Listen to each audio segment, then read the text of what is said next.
It's clobbering time!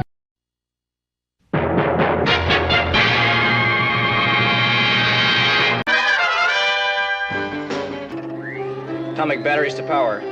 Turbines to speed. Roger, ready to move out.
Come get some.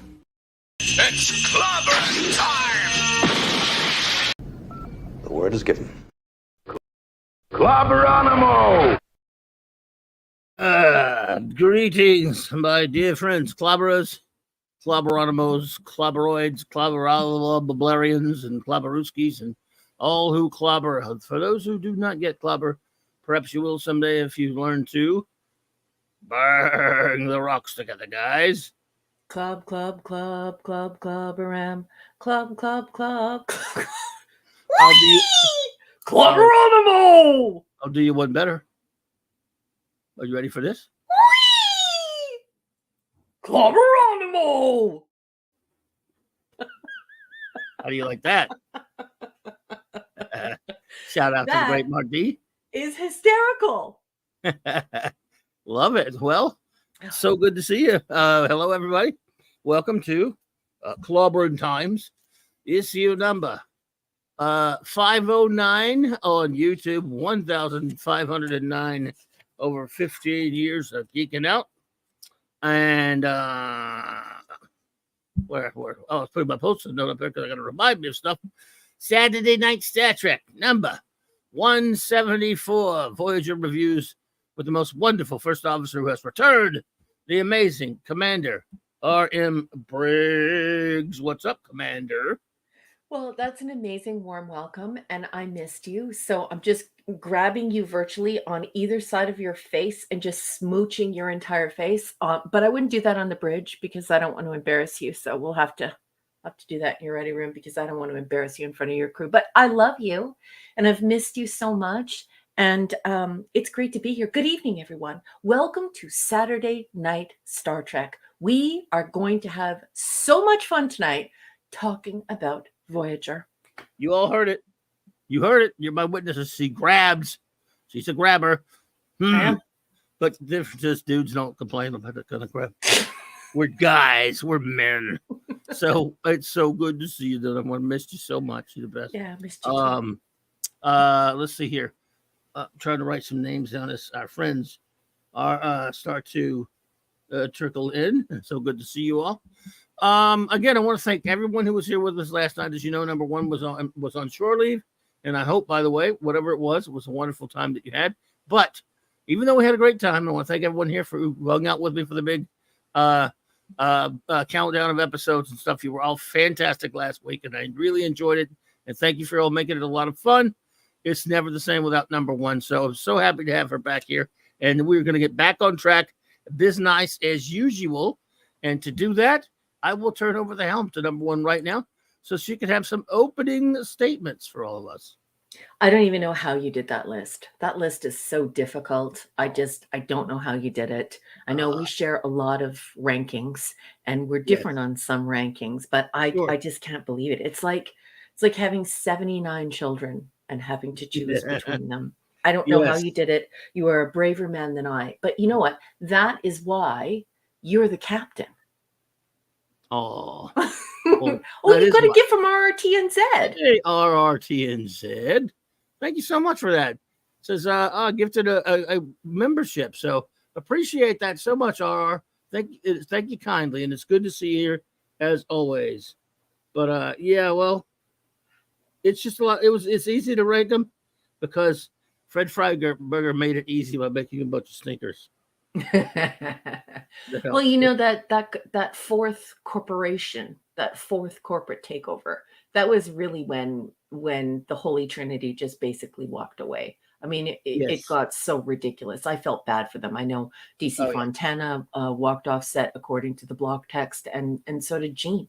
So what do you do at that point? And you know, you just get so frustrated with the network and the studio executives that you just it just becomes unbearable, and it's so sad that they had that effect on the season 3. Well, it's still more fun talking about the original series than any of the other ones. It is. Everyone must have been so happy too, because I know that we have a lot of friends who stop in from time to time and they're like, I miss you and Claudia. Yes. When are we starting on Enterprise? A few of those did show up. Oh, that's good. A few. Yeah. That's great. That makes me so happy. But we're back to the grind and we're going to get through this. And I think maybe more than we'll joy when we get this out of the way, when we get to Enterprise, you know? Yeah. And put the fun back in it. But we have a little bit of fun tonight. No absolutely. Spoilers. Absolutely. Yeah. Okay, so let me get let's get it on. Go for it. Do it. Go for it. I just want to do a quick shout out because you know what? I really truly feel like the audience doesn't get what it deserves these days. And when I was coming up in university and I was studying writing and entertainment and radio and these things that I studied in college and in university, the audience was king. And that's how I think about all of you. You are kings and queens. And I just love you so much. So at the start of every show, Clobby graciously gives me a little window where I get to just tell you how much we appreciate you and how much we care. And it's super important to me. So I'm sorry if it seems a little bit weird that this is the way we start our show, but we really are quite earnest here. We're quite sincere here. And so I just think it's important. You're important. I'm nothing without you. I'm nothing without my readers. I'm nothing without my readership. And some of you, you're not just readers. Some of you aren't just people who come here and listen to the show. Many of you have become friends. And now there are hundreds of you. And I love you all so much. So let me just shout out some special folks who are in that lot with all of you. The 735 Club. You're all clobberers. I want to thank Lord Thoth. And I want to thank Jill, and I want to thank the great Southern gentleman, Larry. I love you so much, Larry. I want to thank Eric K, and I want to thank Chris Persia, the great Chris Persia. And I want to thank my buddy, Dr. Mew. And you all know him as Retro Dicky from the Global Geek Gang. Yes. I also want to thank my buddy, Wagner, Wes Kegel, and I want to thank Lisa. These people, I'm shouting them out because these people go on all of their social media and they support Clobby and I. it's just, it is so incredibly generous of their lives, of their time, of their opinions, of just their hearts. These are really, really kind people who truly care about making this channel a success and making the shows a success. And they're really loyal friends. So I just want to say thank you to them. And if you know those people, I just want you to know those are really great people. And I'm honored to call them my friends. I also want to thank the great Scuba Pete and my buddy JT Kirk, and Michael Beacom. These human beings have gone out of their way to endorse my books, to share my books, and to rate my books, and really rallying everyone together to say, you know, if we want science fiction again, let's do this. And I couldn't have done this without you guys, you know, publishing my work, publishing my science fiction. I couldn't have done it without you. You are so powerful, and I am so grateful to you for everything. So thank you so much to those three incredibly special people. I also want to send a shout out to Enigmatic Drop Bear. I love you. And I'm still praying for you, and I know many other people are, and I'm still sending warm wishes to you and love and support, because that's just what I think of you. I just adore you. And this week, Gwagnar sent me a creature from the Black Lagoon, and he sent me an enigmatic drop bear. So now as I write, I'm going to have my creature from the Black Lagoon on my desk holding enigmatic drop bear. It's basically the coolest thing that anyone's ever done for me. I've never owned an action figure before, but now I have an enigmatic drop bear. Here you are in my life, an enigmatic drop bear. You and I know someone named Gwagnar.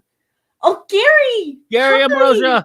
Hey, I saw you live, man. You out there at the he's at the big meetup in Dallas with many of our great friends out there. I saw you, buddy, and I hope you have with Andy Masterson. Say hi to Andy Masterson for us and all your good buddies out there. Hope you have a great time. Be careful, dude. You guys are having too much fun. That is. It's fan fun. Been drinking a bit. Will you guys stay away from the steering wheel, brother, and have fun? Gary Ambrosia, you look so handsome in all of these new pictures. I can't believe what you got Richard Dreyfuss to do. I think it's hysterical. I love all of the pictures. Please keep them coming. I just think that you are like the sweetest, cutest guy. I know it sounds really super high school, but I don't flirt. I just tell people like honestly what I think. I'm not much of a flirter. So it's not a flirt for when I say to you, dude, you are so cute. Like you're a super handsome, like surfer dude. And I just think that you are just the coolest cat ever. And you are such a good friend to everyone. And your adventures are ridiculous. See, Princess Fiona agrees with me. Gary, you're a babe. Gary, you're a babe? All right. He's Gary, a babe. And Gary, on top of it all, a gigantic geek who is just so smart and so funny and so cool to be around. Anyway, Gary, I love you. Have a great time. Be safe, please. Like the captain said, have fun, buddy. If you've been drinking, make sure that you're safe. Hey, take a cab on your way back to your hotel and keep posting the hijinks because I love it. I also want to give a shout out to Philip Story's mother-in-law. She has had some health struggles. So if you could add her to your prayer list, or just your thought list, or your candle list, or whatever list you have, or whatever love you have in your heart, because your love works.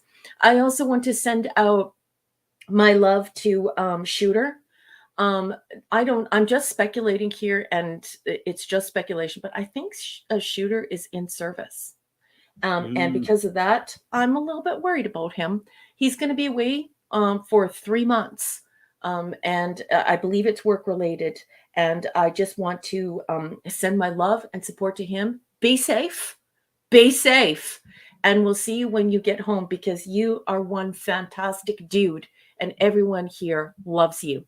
Pew, pew, pew.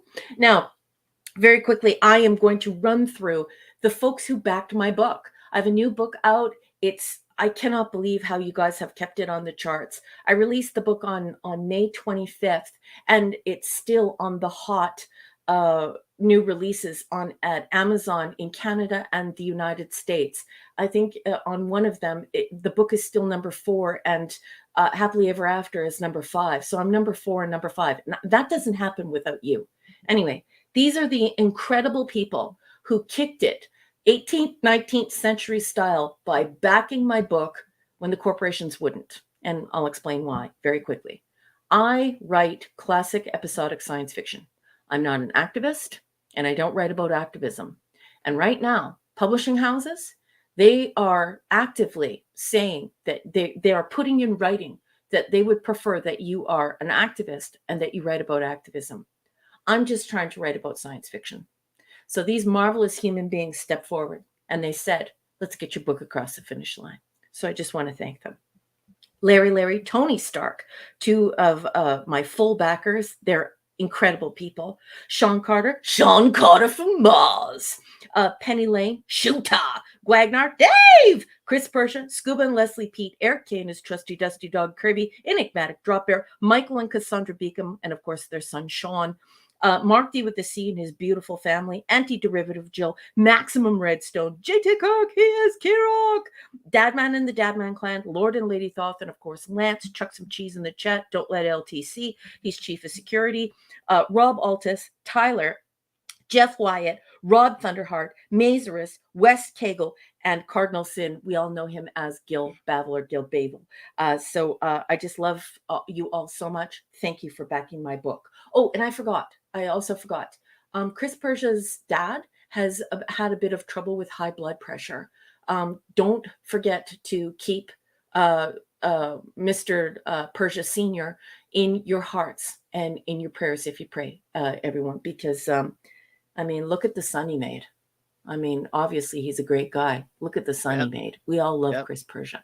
So that should do it for me, boss. Let's get this show on the road. Let's do it. All right. Well, thank you, number one, and thank you all for being here tonight. We will do a few quick show notes and then some shouty outies, and then we'll get started. But first of all, let's see. Tomorrow night on the great Mark D with the C's channel, Sunday Night Geekery. Start your week end your week in Geek, 10 p.m. Eastern Standard Time. I'll be there being his sidekick support, and he'll have a little eatery as well. So that's going to be a lot of fun as always. Sunday nights Geekery. And then Monday being the B Monday of the month, every B Monday of every month. Instead of doing our Legion shows, which we do 3 times a week on J-Man's channel, we're here. I will have a usual double feature for the B Monday of each month. And of course, my great buddy J-Man will be joining me for our monthly visit to Earth B, the wacky world of Bob Haney presentation. We will be reviewing World's Finest number 224, another Super Sun story saga story. And then, of course, later at 9 p.m. Central, my usual time for Monday night Mark C. Comics Talk. And then, of course, Tuesdays and Thursday nights, I'm on with the great Tom Connors on this amazing Midnight's Edge After Dark pop culture show, 6 Central. And then, of course, when he has it, the great Stone Loki's channel on Wednesday night, 7 Central for the comic book roundtable. And then Wednesday nights, I have, what's that? Wrong one. Where are you? Oh, okay. Wednesday night, Wild Card Wednesday night, everywhere I talk about, well, basically, if there's not a topic, which usually is not, but sometimes, just anything goes. Talk about anything goes geek stuff. And then Clobby's Clubhouse with my wonderful first officer, number 1, Raquel, and of course, the great chief engineer, Mark. And we review a Blake 7 episode, a Kolchak the Night Stalker episode, and a Star Trek Unlimited comic, amongst other fun geek foolishness. And then Fridays, every Friday is Fantastic Fridays on my great buddy J-Man's channel, where J-Man and Sean and I will be continuing our reviews of the legendary Jack King Kirby's run on, or Jack King Kirby's legendary run on the world's greatest comic book magazine, Fantastic Four, 1 through 102, and the first 6 annuals, 4 issues a week, of course. That's Friday nights, 7 p.m. Eastern Standard Time. And then, of course, my buddy 32 Flavors of Dick Weiser for his Friday night comic shop with the Friday Night Comic Shop Boys, 8:30 Central. Always fun there. And again, as obviously every week, Saturday Night Star Trek, which is coming to you right now with 4 episodes to be reviewed of Star Trek Voyager. First up, our wonderful, amazing wrenches. Eric K, the Bronze Wrencher. Good to see you, buddy. Hope you're doing well. Are you out? Are you in Dallas, sir, or did you stay home? I don't know if you went. I don't know if you went to that or not. Chris Persia, Vindicator Wrench of the Great White North. Shout out to Chris's father. Hope you're doing well. Thanks for all you do, buddy. D. Bud Martin, the Wrench of Iron. Lord Thoth, not only our security chief, but the great god of wrenches himself. Avon lives. Long live the Legion, buddy. J-Man, my aforementioned partner in crime on Earth B, fantastic Legionnaire extraordinaire. Maximum Redstone, our master of the limits and our music meister. Fanty Outsider, the Rascally Wrench himself. Larry, our triple Bullwinkle Wrench. Wagner, the wrench from the Black Lagoon, and of course, the wrench from the Black Lagoon. Yeah, exactly. Well, there's also the Wrench of Ice Syndrome. I am Kirok. Like legally in Michigan, he is actually Kirok. He is Kirok. Oh God, So I love it. Let's see who is up and heel with us tonight, other than those fine fellers. Let's see. Tonight we have our wonderful science officers here, the amazing and beautiful Princess Fiona. Hey, No, Fee Fi Fo Fum, a giant in the chat. Yes, Also indeed. a physicist, a lettered physicist. And so, if you are unfamiliar with Fee and her Fee Fi Fo Fum, you are in for a treat because I love this woman. And she adds so much science to this broadcast. I love it. Yes, absolutely. By the way, our good buddy, our chief engineer will be in later tonight when he can make it, of course. Let's see. FKH C2005 Hike Tim. Joe Dog. What's up, buddy? Joe Dog. Michael Beacon popped in to say he's on the road and stuff, but he did say hello. So hello, Michael Beacon, and shout out to you and the wonderful Cassandra. Mm-hmm. Drive carefully. We'll see you at the end. Our great buddy, RM Feliciano, as in King Dolphin TV in color. Put your link in there, Raymond. Good to see you, buddy. We gotta hang and talk some FF again one of these days soon, buddy. It's been too long. Sandra Feliciano as well, the wonderful Sandra. Evening. Hey, Sandra. Good to see you. Let's see here. The great aforementioned enigmatic drop bear. The erudite bear. Watch that space for great reviews, folks. Indeediousness. Absolutely. Simply Steve, you old rascal. Good to see you. Hey! Bubba Doom one. Bubba Doom! Good to see you. Penny. Hey! For all of the folks who gave Penny a hard time this week, maybe it was just the kitchen drawer that didn't open properly. Indeediousness. The Tetrarch. So apathetic. RRT and Z. Thank you again for that. Professor R2, what's up, sir? Evening. All right. Did you see this comment in the chat club? No. He just saw, Professor R2 just saw a clip from this week's Dr. What. Oh, no, dude, don't watch that. I suffered enough, and Fiona suffered watching it. Enough of it. This is the most horrific. I mean, let me tell you something. That and the Acolyte was so bad that it made these Voyager episodes all are like A+++++. I might start watching those before I watch my Voyager episodes each week, so I can give really high ratings to Voyager episodes. It's that bad. It's. I mean, no, I'm not. I'm not. Yeah, I'm just. No, it's garbage. It's what they did to Doctor Who. I got to admit, I was wrong. I did not think they could do anything more disgusting. And every time they just said, "Yeah, okay, don't challenge us, baby." The old hold my beer, as you hear, kids like to say. Neon Night. Sorry to interrupt. Just very quickly, I just wanted to announce that Tim has to leave the chat, but he's not leaving the No, yeah, broadcast. yes, He all will right. be in the other room, Cool. folks. So he is right. officially leaving the chat. He's not ignoring you. Oh, no, okie dokie, cool. I'm glad to have you here, buddy. Neon Knight, hello there. Yay! Welcome. Good to see you. Captain Notfinity and Beyond. Yay! What's up? Good to see you. Good to see you, Cap.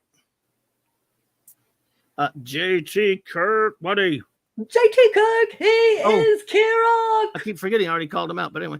That's Thank you, Gwag. That's That's expensive. Oh my goodness. That's really expensive. Thank you, Gwagnar, for gifting 5 Clobber Times memberships. You are too kind, my brother. Thank you. And Gwag's from Canada, so that's like American. You bought 5 American memberships. That's not cheap. That is super generous. And I love you, Gwag. Gwagnar! Yep. Thank you, buddy. Appreciate you. Grim. And like you said earlier, a big shout out to Shuta, wherever he is. I'll help me remember. I will read. I have his reviews. I do believe. Good. I believe Be safe, you. I believe he sent them to me. I got to make sure, but so yes. And we got a big shout out again to the great Gary Ambrosia. They were honored to have you pop in anytime, sir, and I hope you have a great time out there. I love that human. I just think that he is just the sweetest, kindest man, and he's, gosh darn it, he's handsome too. A top fellow, a babe, I guess, right? So, He called him a babe. That was so cool. Keely Chow, roll tide, buddy. Roll tide. Sean Carter. Sean Carter from Mars. Lisa. Hey, Lisa. Rob Altus. Oh my goodness. Rob. Hey, Eclay. Good evening. Eclay Thomason. Good to see you. All right, my friend. I'm glad you're here. I think, if I'm not mistaken, I got everyone so far. Looks like I got everybody so far. But everyone, of course, will be duly shouted out as they pop in. But I'm going to go out and say I'm fairly sure. I hope I did not miss anyone. If I did, please forgive and please shout out and let me know if I did. So, but it looks like we may begin. So, all right. Very simply, everyone, what is Saturday Night Star Trek? Well, since the January of 2021, the very beginning of January, we undertook a perilous mission. Number one, and myself, we took the Enterprise out of mothball, stole the Enterprise from the to go to the Genesis planet, but decided to go somewhere even more perilous, and that is to review all of original Star Trek, of course, meaning all Star Trek that falls under the umbrella of the legitimate universe, 1966 to 2005. No filth after that matters or counts in our book. So we decided to do that. We reviewed, of course, the original cities, the animated cities, the original crew films, Star Trek: The Next Generation, the TNG films, Star Trek: Deep Space Nine, and right now we are just getting at the very tip of the beginning of Star Trek Voyager Season 7. We do 40 episodes a week usually. We will have 4 tonight, and now I will turn it over to my wonderful first officer. She'll read us a bit of a synopsis of the episode, and then we will discuss it. We will rate it, and then we will allow you, my dear friends in the chat, to have a word on it. You can give it a rating. You could say a few things about the episode, and we will read them out so the entire universe knows what you think of these episodes. So, number 1, are we ready? We are ready. Maddie's daddy's here. Look at that. Hey, buddy. Maddie's daddy. What's up, bro? Good evening. I hope you're doing well. Hope Maddie is doing well, buddy. Always good to see you. So, let's see here. All right. Let me find it. Okay, our first episode up for this evening is Critical Care. There we go. Critical Care. Critical Care is Season 7, Episode 5, and if you're following along in the celebration or the companion, or both, it is production code 250. This first aired on November 1st in the year 2000.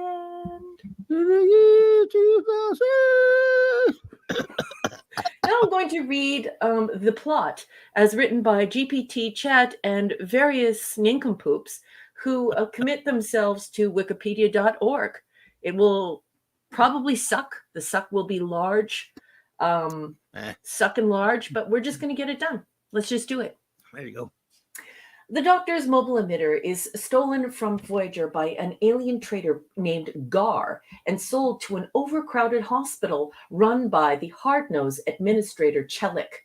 When the Doctor is activated and told to get to work on patients of overcrowded and under-equipped get to work on the patients of overcrowded and under-equipped level red. Okay, weird writing.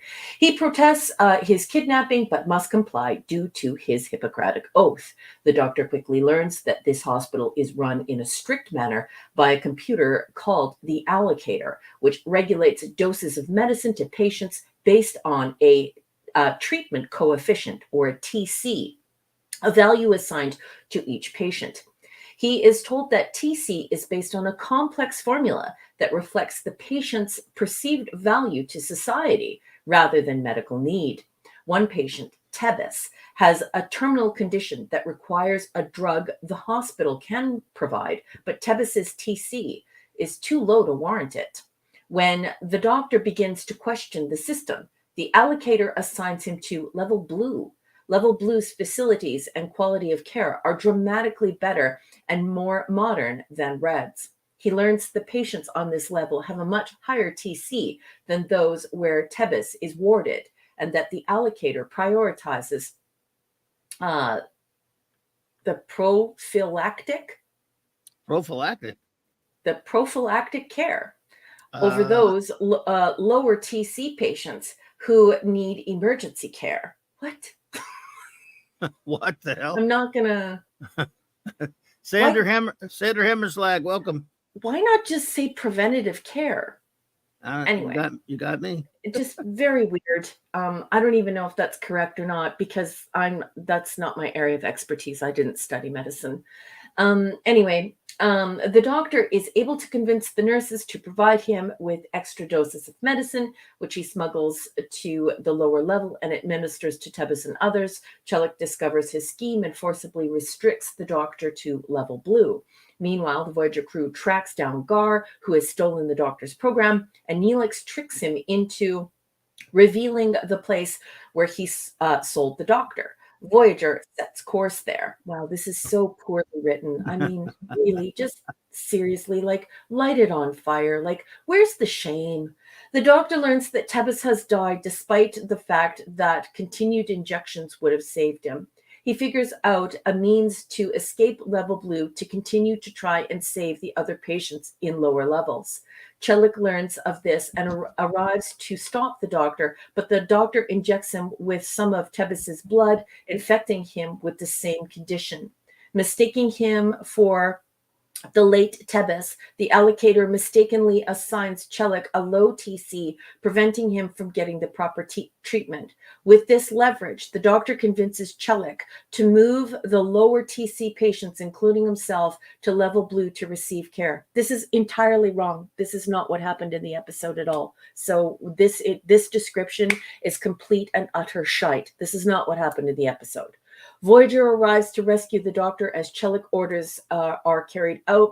Back aboard ship, the Doctor considers if his ethics subroutines have failed, as he willingly infected Chelik, but 7 of 9 assures him that they did not, which means he acted entirely of his own accord. That entire plot should just be gathered up, just collect the whole thing, highlight it all, and hit delete.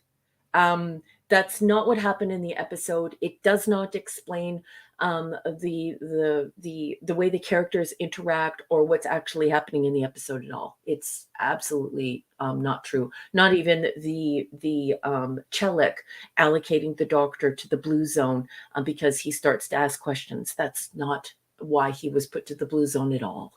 Anyways, it's a complete and utter crap fest, finger painting with your feces, BS, crap again. Clobby, tell me, what did you think of critical care? Yeah, it was a little. I found it to be a bit. Again, Sandra Hammerslide, welcome by the way. Hey, Katie's here. Oh, good evening, What's Katie.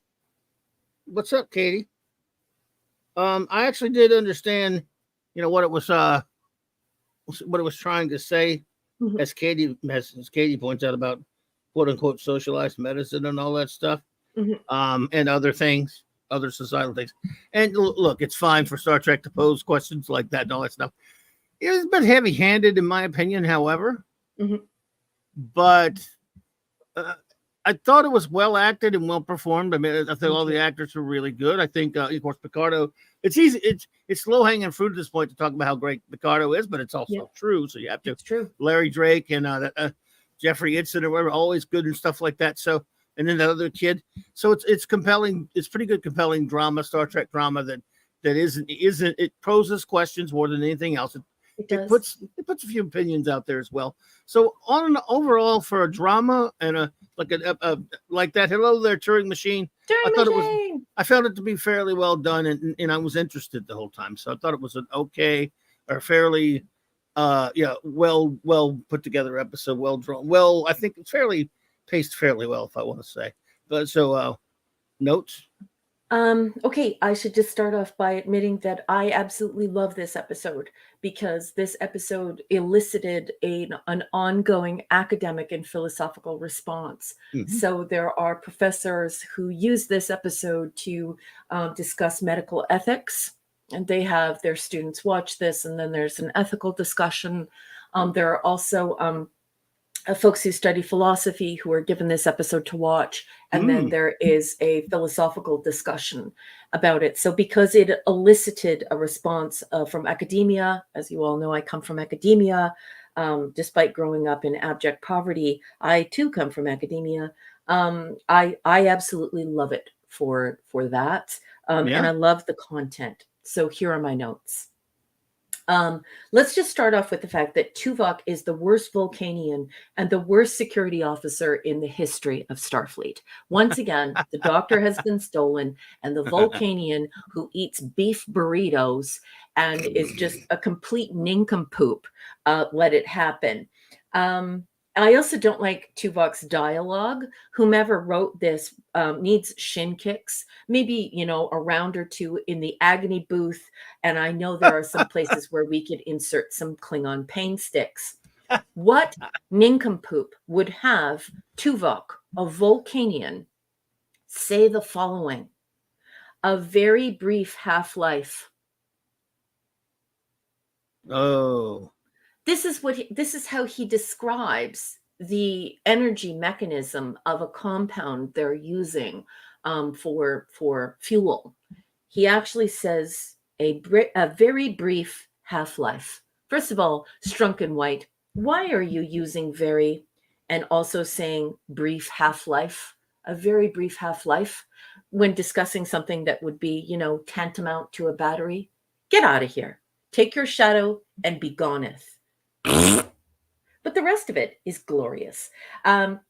Here we talk about, we get in a little bit, we get into caste or caste system based society where the poor and the uneducated are disposable people. Now, I grew up in abject poverty, and I can absolutely say that that is absolutely true. And it's nice to see this discussion done in this particular way.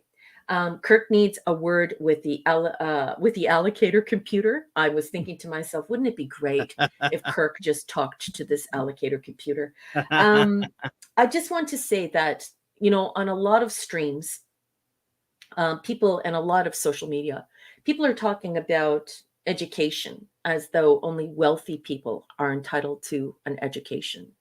And I just want to say that that's not true. And I just want to, and everyone who knows me knows that I feel very strongly about this because I grew up incredibly poor, and not just poor by North American standards, but actually poor. And I just want to say that you can reach for the stars in edifying yourselves. Um, Go as far as you possibly can and try as hard as you possibly can try. You know, I have a refereed SOI for a doctorate. I can't afford it. In order to finish what I have refereed, I need $84,000, and I don't have it. But at least I know that I tried. So I fully have the ability to do it, but I don't have the money to do it. And this episode briefly brushes up against that. And so once again, I want to take this opportunity to say, poor people are worth educating. Do not buy into this talk, this discussion going around that only wealthy people should go to school. Reach for the stars. Wealth should not dictate somebody's ability to self-actualize. And if you're unfamiliar with the term self-actualize, I don't mean it in the religious sense. I mean it in the sense of you should be able to educate yourself to the highest level that you as an individual can achieve. And so when we meet Tebis, the first thing I think to myself is, I remember when I was quite young. Oh, I don't want to get emotional on air, but I remember when I was quite young and I was told that I could have incredibly high academic achievement and that I should go to university, but that it would not be, my family would not be able to afford it. I didn't come from a class of people where people went to university. And I had that beaten into me by poor people too. It's not just rich people who say, oh, you know, poor people, they don't need an education. Poor people said it to me too. They said, you know, why do you want to go be one of them? And it's not about your class. It's about your mind. It's about feeding your mind and learning all that you can. And so it's something I feel very strongly about. And it's also why I believe in adult education.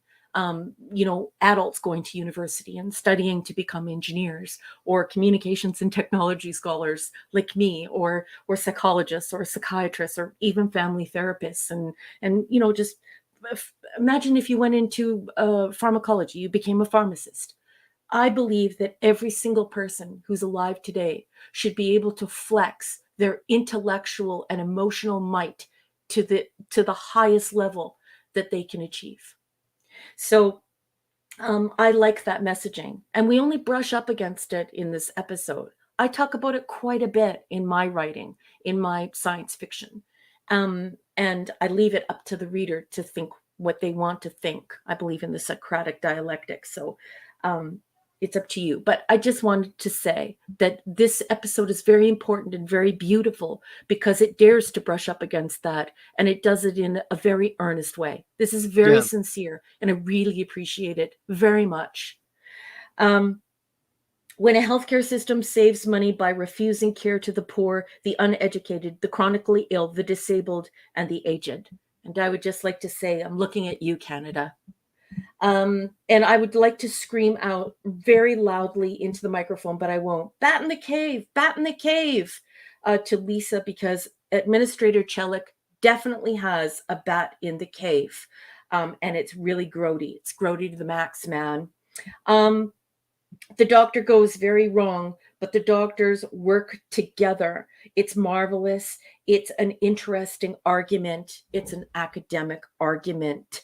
I didn't like the fact that they were transporting the doctor because he has on his mobile emitter. I didn't like that. That was one little boo-boo that they made. But this is a very TOS style story. It's touching, and it is beyond class. It's beyond class warfare. It's beyond politics. It's beyond partisanship. It really, really sends the message that, yeah, be good. And I really love that uppity doctor goes with his gut, and he goes with his morals and his ethics and what he feels in his heart, which is goodness and kindness. And he completely sides with the EMH, and they work together to bring this allocator and this Chelik to a heel. And I just think that it is just absolutely wonderful and touching. So I'm going to get off my soapbox now. I just want you all to know that I give this an A+ for the messaging and for the TOS style storytelling, which is quite rare in the shite show that is typical on Voyager. So it is outstanding work, and I must reward it because it is A+. I think I'm going to go with, I was just giving it an A, but you've talked me into putting the plus there because it's exceptional.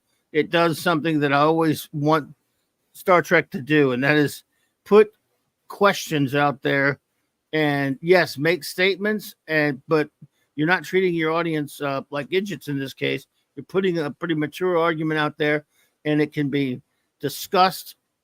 It's leaving room for discussion, and it's creating questions, but the discussion kind, the kind people can really talk about and examine their beliefs and the way their systems of government are put together and stuff like that. So it's very well done, and so I'm going to agree with you on it big time. And that is, let's see. Hello there, by the way. Bad Gamergate. And what's up, Fanty? Hey, Fanty. Fanty! Welcome. And your Muslim uncle. Good evening. Peace be on you. What's up, sir? I also want to shout out every single medical professional who broaches this episode and uses it in their teaching to reach medical students in a way they may or may not have a capacity to process. So I think that that's really amazing. And I would like to shout out everyone who teaches philosophy and ethics and perhaps rhetoric, who uses this episode as a teaching instrument. Thank you for making Star Trek try to reach for the very best version of itself. This is an exceptional episode, and I just want to shout out those people who continue to keep Gene Roddenberry's story and ethics alive by doing this type of work. It's such a shame that it is in such short supply in this iteration of Star Trek. Yep. And by the way, big shout out to Fiona, who made this for me. So we can now have her. I didn't have a picture of her, but look at that, Princess Fiona. Wowzer. Hubba hubba. What are you trying to do to me, Fiona? Give me a heart attack? Damn.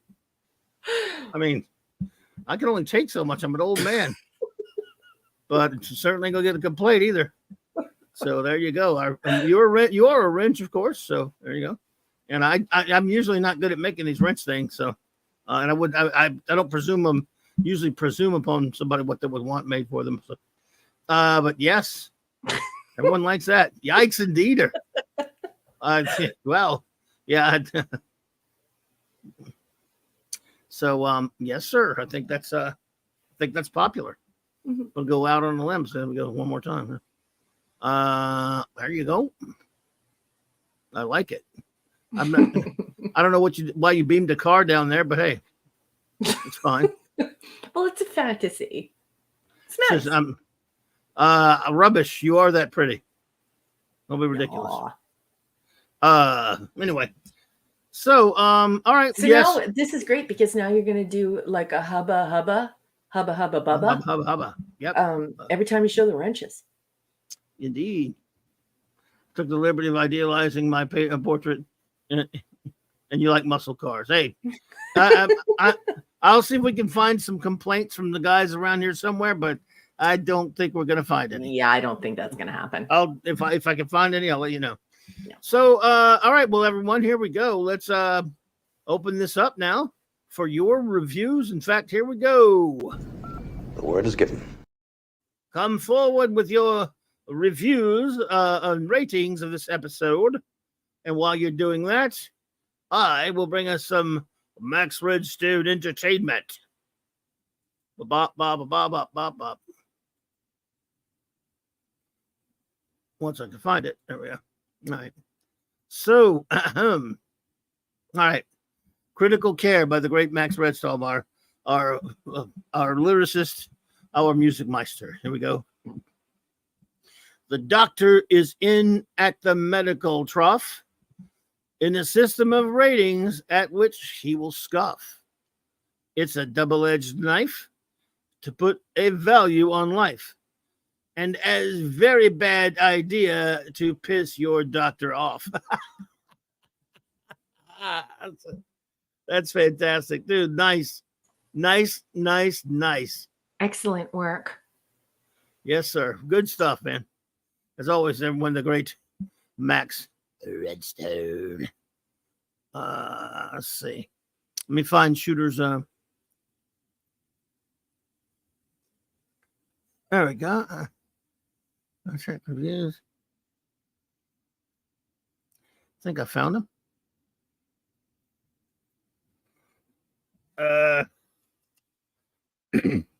All right.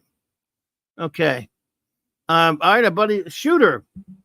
And we love you, Shooter. And hope you're doing great out there. He reviews Critical Care. He says, he gives it a B. He says, interesting dystopian medical excuse me. It's a very small, tiny, and I can't make it bigger on this thing. Excuse me. Interesting dystopian medical prioritization system. The moral implications are worth discussing. Overall, not too bad of an episode. Oh, and fire Tuvok. Yes. Yeah, I understand you there, buddy. Okay, let's see what we have. Tuvok, the worst example of a Vulcanian in the history of Vulcanians. Wes Kagel's here, right? West! Well, I didn't. Well, you started that, but I didn't see him because I could have been looking. So, Wes Kagel, good to see you. Maximum Redstone says he gives it an A+. This episode has always resonated well with me. With me, more so with time. Now that I have experience with workers' compensation claims and catastrophic injury myself, it strikes even deeper. Wow. A disturbing reality of my experience is that medical care decisions are often made on what is known as utilization review. This episode poses the reality of utilization review in the extreme. Wow. Let's see. I loved the story this episode told. Life is quantified, and the opportunity of upward mobility is a very hard ceiling.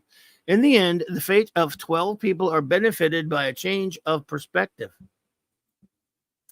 However, this is just one level of just one medical center on the entire planet. I'm left to wonder what will become of this society. Agree, and that's what Star Trek does for you. It makes you wonder. It makes you think long beyond the story you've seen. The best ones, anyway, do that. Yeah, that's what they're supposed to be for. Like, right. if you're going to dare, if you're going to have the temerity to venture into sociology and social sciences, then you better make darn certain of a few things. And one of them is that Socratic dialectic, making sure you're not telling people what to think, just offering up the evidence, and being sincere. You have to be earnest. And when you're earnest, wow, it just clings to people as they contemplate what they've just watched or what they've been told, right? Yep, absolutely. RRTNZ, buddy, he says, an unsuitable critique of American healthcare. Picardo and Drake carry it. A bit dull, but some thought went into it. B. All right, RR. Picasso, it is so good to see you. Welcome. Everyone say hello to Picasso. So good to see you, sweetheart. How are you? Good to see you, Picasso. Welcome, my friend. Wes Kagel says, I may have shown up too late to hear the review and know what this episode is about, but I do know it's Voyager, so F. F this episode. I see that both Globby and Raquel gave this one an A, so I'll have to relent and defer to my betters. I'll change it to an A. Hey, I think you're the best. I ain't no better than you, buddy. But I love you, Wes. Wes. Thank you so much. You're too kind. Gwagner gives it a B+. Says, wait, an attempt at allegory on Voyager? What type of show do the writers think that they are on? A Star Trek series? Yeah. This could be a good episode, but then it goes back to Voyager writing. It does have flaws. Uh-oh. They have given up on copying from movies and TV shows and are now recycling their own episodes. The B plot is just the live fast and prosper plot line with a few items, location changed, names changed. Oh, there's a little bit of that, I guess. Con men are everywhere. What are you going to do? I liked the doctor parts of the episode, but as soon as they switched to the con artist subplot, I lost all interest, so couldn't give it a higher grade. That's a fair call. That's a very fair thing to say, and it's so true. And I love that Gwagnar brings that up because so many people think that they're, they just have all of these episodes locked down and memorized. But when you watch all 735 installments of Star Trek, you really do start to watch. You really start to recognize the recycling. Yeah. But I mean, the thing is, I understand what he's saying, but also. They had to go find the doctor, so they did. So what else were they going to do but try to track down that guy? I mean,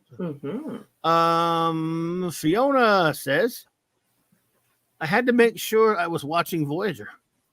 I did not expect an episode this good. There are, of course, terrible problems, but they are all systematic to Voyager and not this particular story. Wow. Let's see. Is there no security on Voyager? Right. Please. Tuvok needs to be sent for re-education. That's such a good point. It's like, find some other way for him to steal the doctor if it's even possible, because you think how could anybody get the doctor off of the ship? Of all people, he's not even a person, there would be so much security, one would think. Seriously, the doctor being a main character on the show really needs to establish some parameters. Yup. How big is this program? Where does it live? Can he be backed up, copied, and replicated? Why not a sick bay? Why not a sick bay full of him? Yes. I always assumed the mobile emitter was only that, and he still lived. We don't have our next one. Oh, that's because she just posted it, boss. And I'll just clickety-click right now. It's up, boss. There we go. In the mainframe. Is it that easy to access and steal Voyager's programming? Yeah. The story was very TOS. I give it an A for the dot parts, C for the rest, addendum to follow. Thank you, Fiona. Agreed. Maddie's daddy. He doesn't get to weigh in too much on Voyager, but I know he's a fan of it. Says A-. It was very classic Trek thematically, but it wasn't subtle. No, it wasn't. Gotcha. It wasn't subtle. That's true. I'm with you there, Steve-O, but I think it, even though it wasn't subtle, I think they at least, if you're not going to be subtle, at least do it well. I think they did do it well. Eric K says C plus. No. Doctor is stolen once again, and no one realizes. I guess no one ever checks on the doctor. How they did not realize this right away. That the doctor ends up killing the people he helped. He used up the resources allocated to them. They will probably never get treatment again. I am sure his higher ups get involved. All will be punished. Yeah, could be. Shows flaws in the caste system, but it will take massive change and a revolution of the people to cause that change. Neelix is a better security officer than Shopvac. Shopvac. Oh dear. True. Let's see here.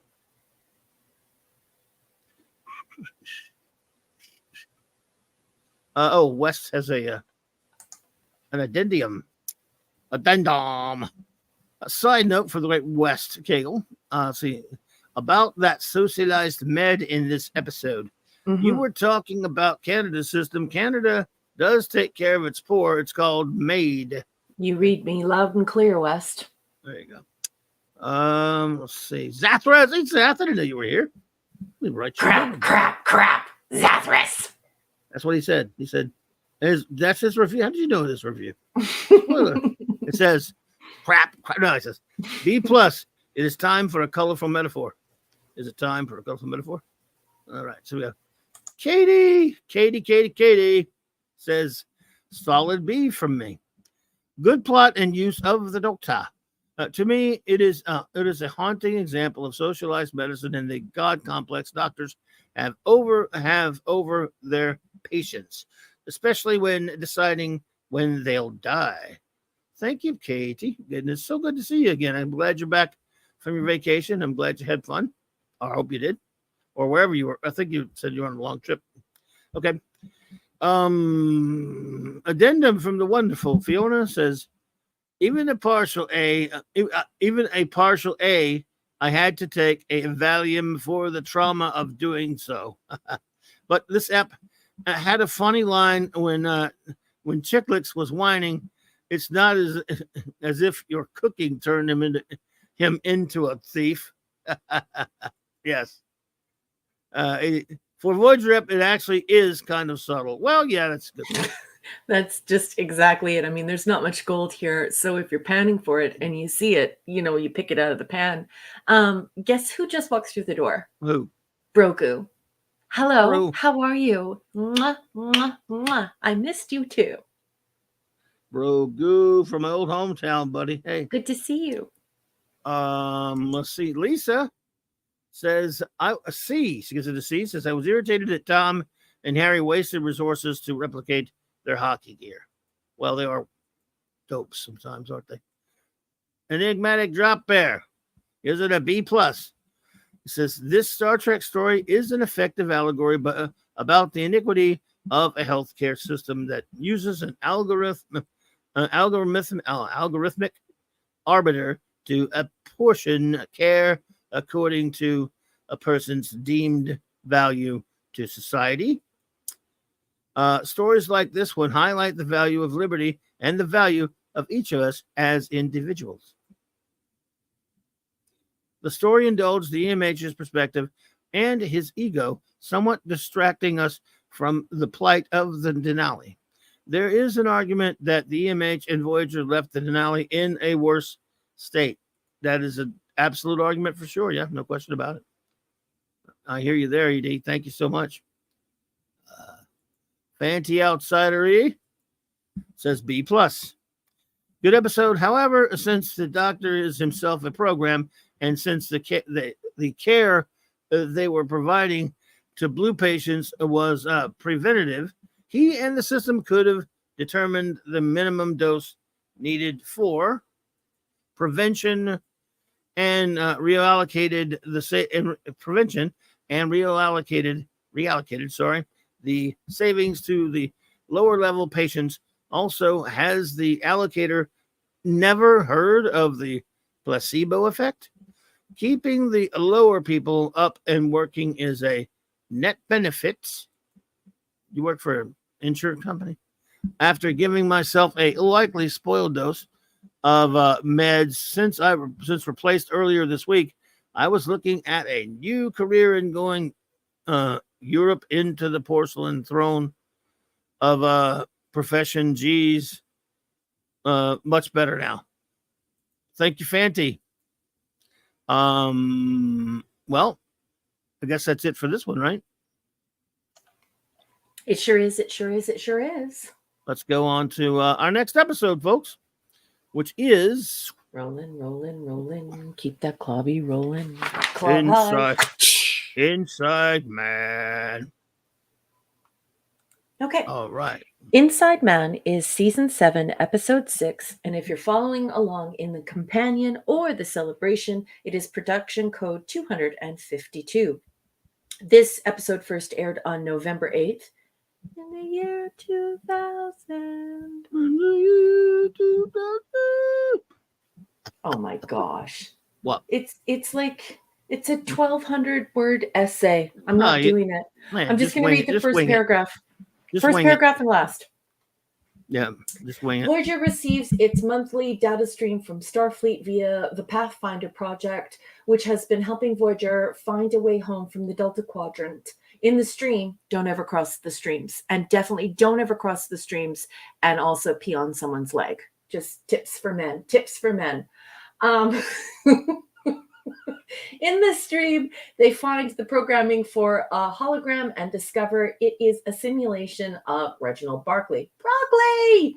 One of Starfleet's officers working on Pathfinder. Holo Barclay explains that Starfleet has found a way to return to Voyager, to return Voyager home through a geodesic. I hope I pronounced that correctly. Yes. Geodesic fold between two red giants, but this will require special shield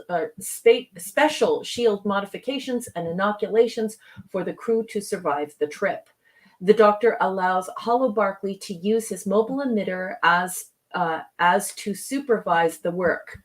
I'm sorry, folks. It's just really hard to read stuff written this poorly. And tries to be friends with him. But Holo Barclay seems intent on his duty.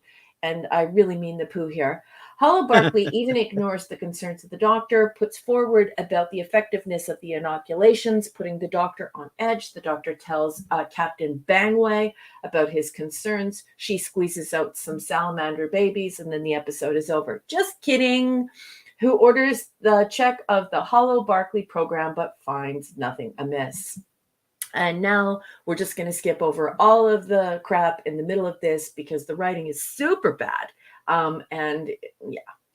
With Voyager resuming course for home, the situation with the modified Holo Barclay settled. The real Barclay begins to rework his hologram with additional security features. Troy, Counselor Cameltoe, arrives and invites Barclay on a double date with her and Jonathan Fakey Pants. I mean, William Riker. I mean, the Decker unit, hoping to introduce him to a teacher friend that she knows. Really, the Ferengi were behind it the whole time. Clubby, what did you think of Inside I'm Throwing Up, man? Wow, you're throwing up that you liked it that much? Not, huh? I loved it. I thought it was a lot of fun. I mean, again, it's Barclay. I'm easy. You can you throw Barclay at me. I'm good. I can enjoy the episode, and I thought this one was kind of fun. If you're looking for any kind of sense or logic in an episode that's going to have him as the main, usually it's, except although that Pathfinder was a little bit different. I thought it was okay. It was just silly, goofy fun having him get to play the bad Barclay program, and of course I think they did a nice job of making us think we're only going to get to see bad Barclay, then we get to see real Barclay. I found it to be pretty entertaining. I thought it was well, go for your notes, but I liked it. I like this one. Well, I don't hate it because everyone knows how I feel about Broccoli, and everyone knows how I feel about Dwight Schultz. Broccoli is the best, and Dwight Schultz is magic. He's terrific. He's terrific. Yeah, he's an absolute sweetheart, and I take a lot of heat for my defense of him because a lot of people are like, "No, I don't like that episode," but I love Broccoli. Everyone knows that. In real life, Broccoli is a nerd. He's not a geek. He's an actual nerd, and that's why I recognize his behaviors and the way the character is written, and I thoroughly enjoy it, even though it was written as a diss by an English professor who was looking to diss nerds. Okay, so anyway, here are my notes. Wait, what? Why does Kim say that the whole system wasn't the slipstream or not slipstream, the stream? What do they call it in this one? The data stream. The data stream can't handle photonic data. Here he says this, but the Doctor was sent through that same data stream. And then later on, we have some of the folks who are around Broccoli saying that the hologram was too complex and that he, Broccoli was aiming too high. Harkin says to him that a hologram is too complex to send through the data stream. And once again, I'm like, huh? And then Harkin has a full conversation about how the data stream can't handle a hologram, that Broccoli needs to just come to grips with this. And for me, that's when I just shut the show off. Like in my brain, my brain just shuts off at that point because I just have to ask myself, do these people watch their own show? And Robert Doherty really shit the bed here. He shit the bed and then rolled around in it. and then Wow. fell on the floor and rolled around on the floor. Yikes. Yeah, well, it's just ridiculous. Like, we start it off with Harry Kim saying that the data stream was never designed for a hologram, and it cannot handle photonic data. That's not true. We know that's not true. Then they say that it's a hologram is too complex to send through a data stream. We also know that's not true, because we've sent the doctor back and forth. And then Harkin basically throws all of Broccoli's research in the trash can by saying to him that a data stream can't handle a hologram.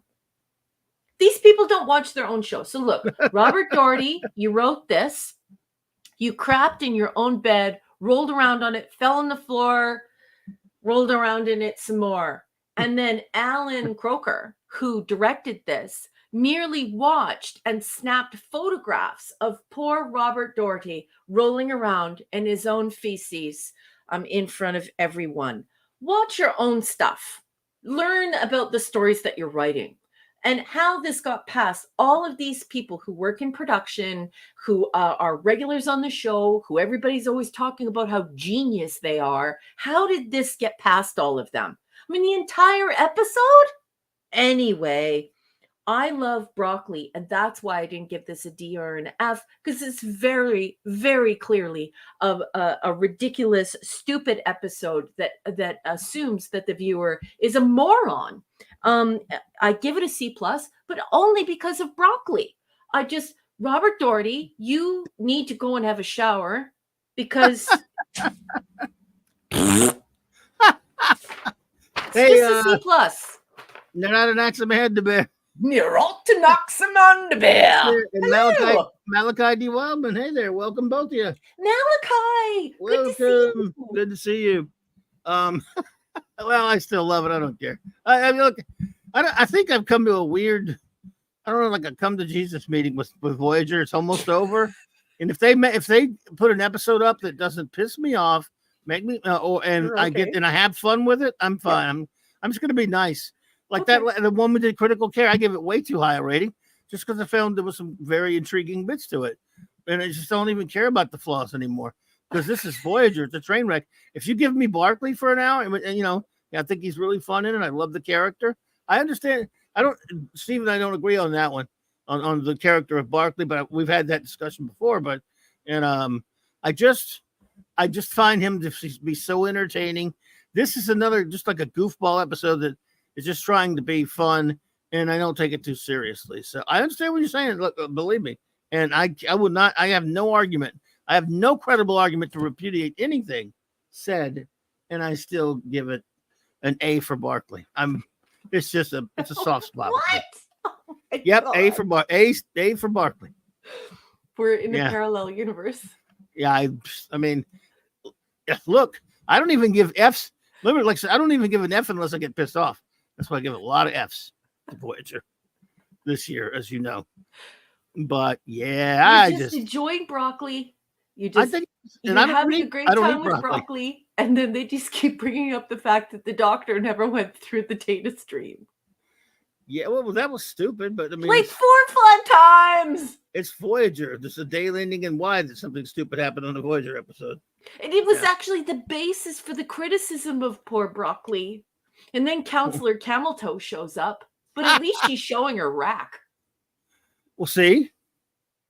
She was all mad about her uniform, but now that she's on Voyager, she got a load of Jerry Run. She was like, look, I know I complained about my other uniform, but now let's just jump straight to the bikini. Right. Oh, I mean, the bathing suit, not the bikini, the bathing suit. I don't even like Ferengi, but, that's another thing. It had Ferengi in it. So I should almost like reduce the rating to that.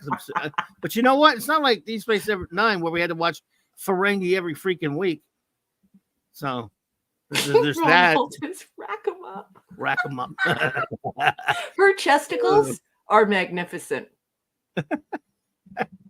Well, whose? Counselor Cameltoe's. Oh yeah, she still looked good at that point. They look great. She looks great. I just think it's funny because all of the people involved with this show made so much noise, social noise on social media and they all had flamethrowers talking about how misogynistic and rotten and awful the show was to them. And it's the only career any of them ever had. And they all eventually did it themselves. Yeah. They did. They were like, no, I'll put my chesticles here. Chesticles. I'll put them on display. Nobody has bigger chesticles than me. It's a chesticle contest at this point. Anyway, I find that thoroughly amusing. Wow. Only you could get away with saying chesticles. Well, that's what they are. Chesticles. Well, I think they're actually not. They're called breasts. So, well, there we go. I guess we could get our reviews going here. Let's see. All right, everybody. The word is given. Please come forward with your, any ratings and any words you may have about chesticles. I mean, Inside Man. And or they bring us some more Max Redstone entertainment. Hang on 1 second. Wait a minute. Where are we? What am I doing? Oh, okay. I'm having some problems here.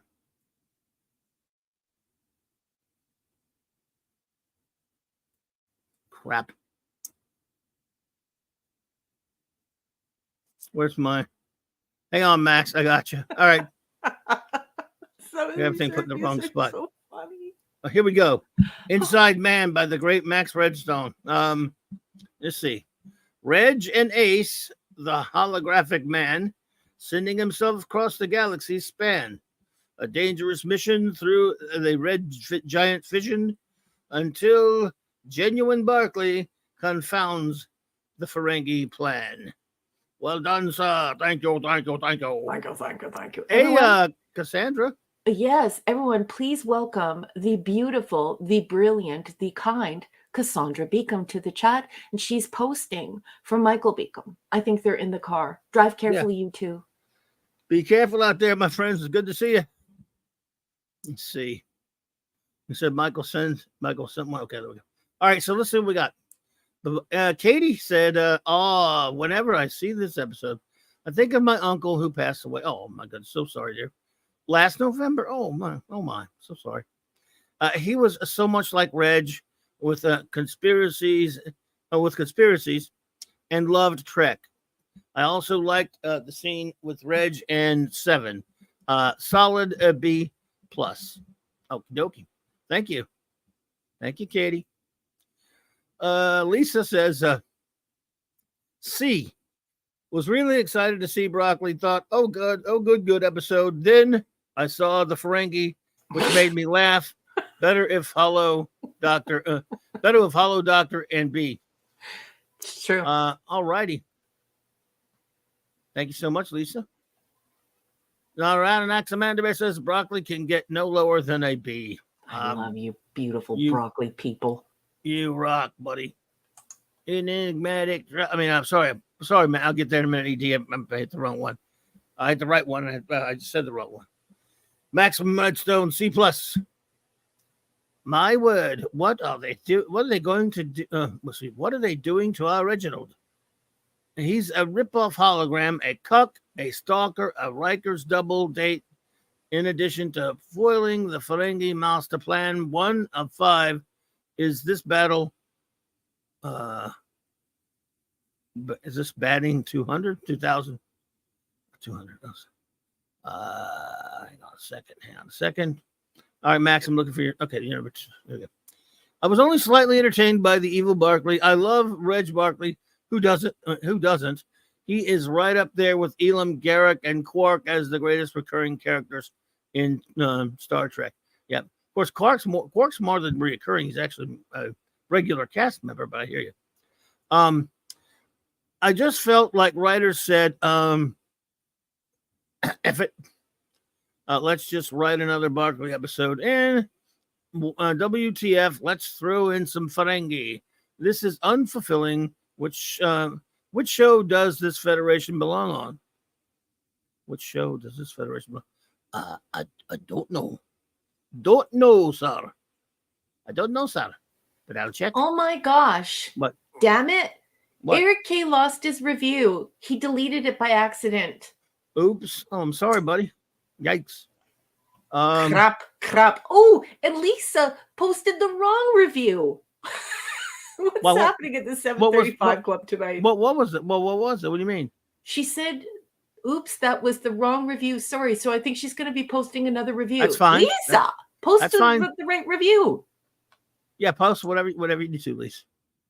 Enigmatic Drop Bear says C-. This episode is redundant. Redundant. I think that's only because it was created by the Department of Redundancy Department. So, 8 episodes later, Lifeline established. Lifeline established that a hologram, the EMH, can be sent through the Voyager Starfleet comms link. Yes. Oh yeah, they did. Yeah, there's no question about it. Are you saying they forgot it? If continuity wreckage wasn't enough, they go ahead and involve the Ferengi clown brigade. They are smart enough for espionage and geodesic magic, but fall for Reg's ruse. What BS? Yeah, I think you're right. I can't yield to the logic of the situation. My logic is uncertain where Barclay is concerned. The escape pod got through the magical geodesic fold conduit, but they didn't explain how Seven and Hollow Reg got back to Voyager. They didn't. No, they couldn't use the transporter. Must have magicked them back.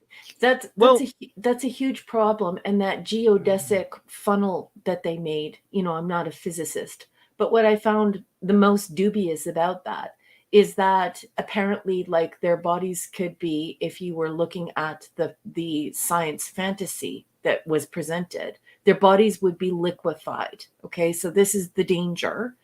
But Bangway doesn't look at the science, and her area of expertise is quantum engineering, I believe, or quantum.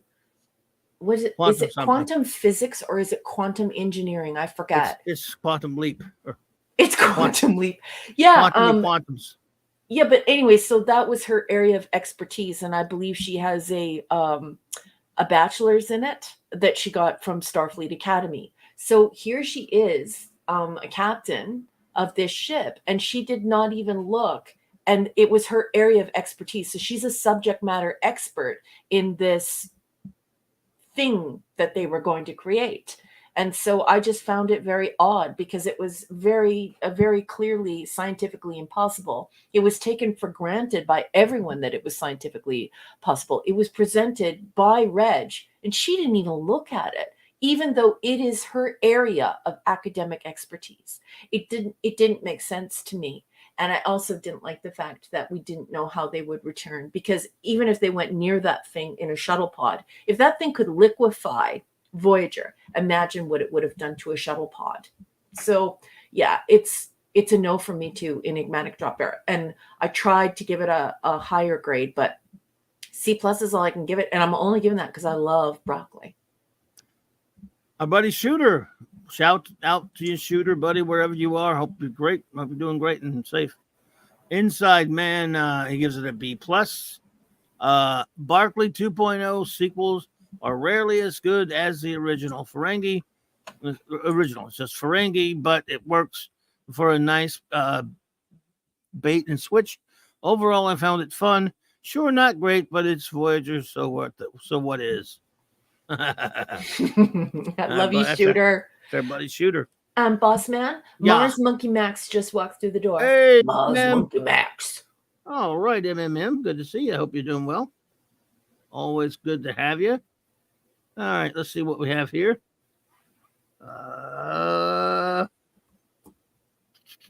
West Kegel says, I'm a bit confused. I'm not an astrophysicist, but you play one on television at least. Yeah. But how is an inoculation going to help the crew deal with the electromagnetic radiation from the two massive red giants? Yeah. Even I, who I mean, I haven't been an astrophysicist in weeks, but I, who am no longer one, I was one and it wore off.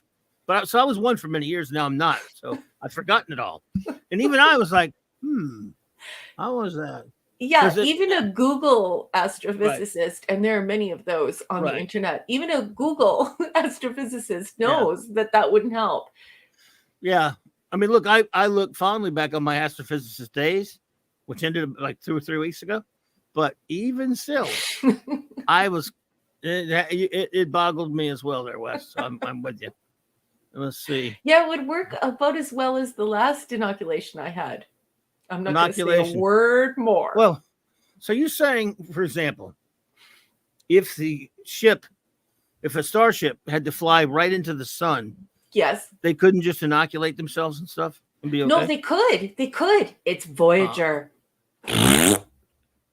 But I'm just saying, if you wanted to fly like the Enterprise into the sun, could you take inoculations and be all right? No. Why not?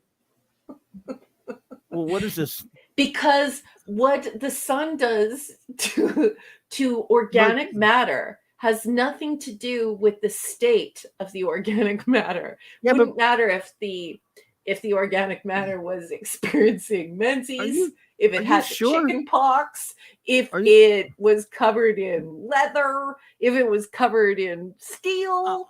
But are you sure they don't have a shot for that? Yes. Okay. Sure. Sure. He said, Wes continues. Could have been an A episode, given that broccoli is in it, but it's canceled out by the presence of Counselor Camelto. F, as in Voyager. What, you don't like Counselor? Come on now. Man, Murat Anaximandaber just put in the chat. She was Counselor Camelto. Yes, that is our name for her.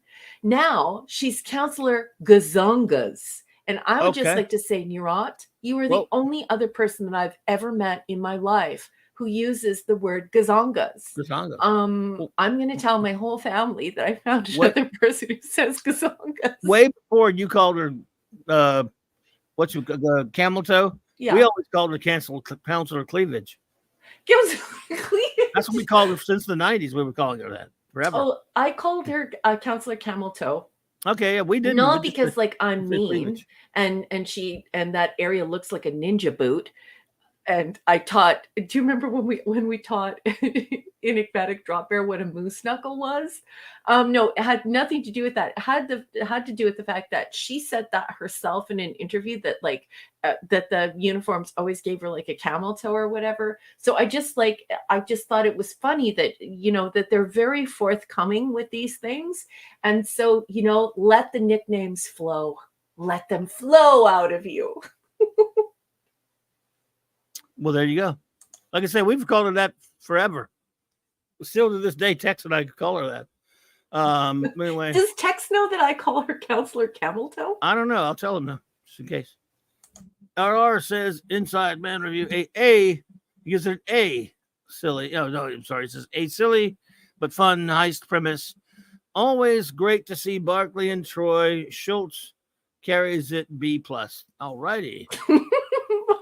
Oddly enough, I'll agree with that. Even though I don't like Troy that much, she actually is at her best when she's with Barkley. She is. They're good. They're actually good as friends. They're a likable, combo. I hate the woman. Of course, the actress is a rotten, horrible person. But I mean, the character of Troy is just Troy. Look, we made fun of her a lot when we were reviewing TNG, but the fact is, she was an amicable enough person that just blowed her like an idiot all the time. Wrote dumb things about her, but when she's just not being mis narration and shit, and she's actually being a person with Barkley or somebody, she could be okay sometimes. Yeah, I think it's like when you love something, you're for the entire duration that something has existed. You also go through phases of liking and disliking certain things for different reasons. And just after the behavior on social media, I shut that off. Like that's that's a door that I've closed that I'm not ever going to open ever again. I mean, I met her and I thought that Yeah, I understand. she was incredible to me. She took like 10 minutes to tell me how beautiful I was and how much she loved my outfit, and talked about my pants, and I was wearing leather pants, and she just kept on saying, you know, how beautiful my hair was and how pretty I was. She was incredibly kind to me. But just that stuff that got said on social media, I went and I read it, and I was just horrified because people had died, and it was not funny to me. Not people to her. Yeah, but That's it made it really like No, that's something that should just like that should shake you to the very core of your being. Like I can't even summon the words for how horrified I was by those things being said. It was just really, disgusting. really, really bad. Disgusting person. Fiona, wonderful Fiona says, after 6 years, they should not be allowed to tease the viewers about getting home. Again, you guys covered the logistical and continuity issues here, but they really hurt the episode. Hang on a second, Fiona. Here we go.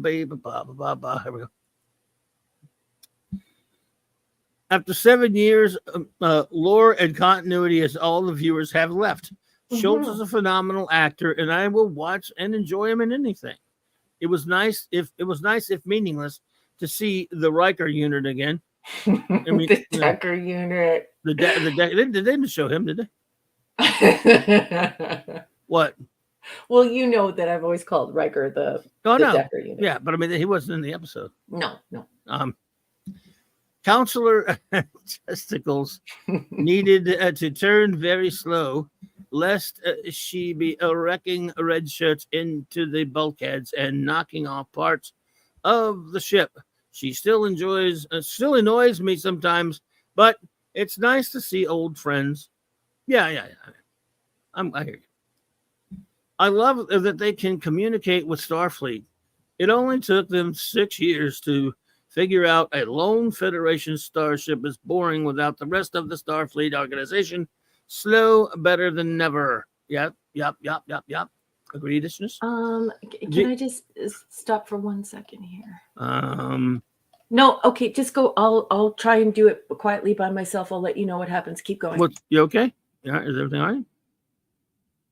So you're good? Okay. Geodesic can actually have meaning here with space-time. I'm shocked that she means. Someone read a high school science book after my hubby woke me from my fainting spell. I resumed the app. I'm just gonna jump in here quickly and check in with Brogu, who I love. Brogu, you are still up there, honey. He's almost at your reply. I got you, and you did not get kicked. It is still up there. It just takes a while to get there sometimes. Yeah. The rest was techno junk. Let's just put quantum in front of stuff and make it sound smart. Overall, the ep was distinctly less enjoyable than most. Didn't need Ferengi, just dump slight fun ep C. I think Fiona, I was so traumatized by something you and I were talking about today, that horrible Doctor Who episode, the Acolyte too, but especially Doctor Who, that everything looks good to me now. I don't know if I can ever see a bad episode of anything again. I might not give you another bad review of a Voyager episode ever again after seeing Don't do it. I'm not even kidding. I mean, I don't think anything can be that bad. I'm not, and I wish I were just kidding with you. I'm going to try to get more to my objective self, but I might be broken as a reviewer now after seeing those. Before you begin that, I just wanted to welcome Kay Roberts. Good evening, Kay Roberts. It is so good to see you. Thank you so much for joining us. Everyone say hello to Kay Roberts. And Bubba Doom, I would be very flattered if you spread that all over America. What's that?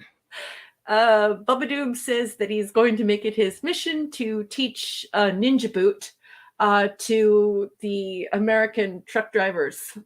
Oh, cool. Their social Jay security. Roberts. Well, good to see you there. Way to go, Bubba. Eric K, thank you for the super chat, buddy. He says they just had to have some cool glass lemonade and a shot for the heat and pressure of the sun. Do not worry, the shuttlecraft has better shielding.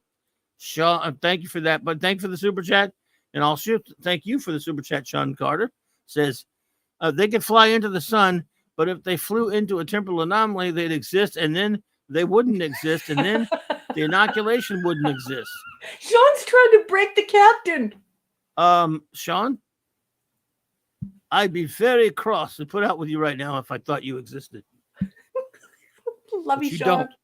Sean, you need to start existing again. After that chat, you know, that's like a super non-existent chat. Or something. Oh, wait a minute. Did I forget somebody? Enigmatic Drop Bear. That's not a review, but he wrote something. Oh, well, that was a follow-up to the conversation you were having with him. Somehow they found red stars simultaneously collapsing in both the Alpha and Delta quadrants. One of which just happened to be near Voyager. What are the odds? Well, Yeah. I don't know. Ridiculous. I don't know. Overall,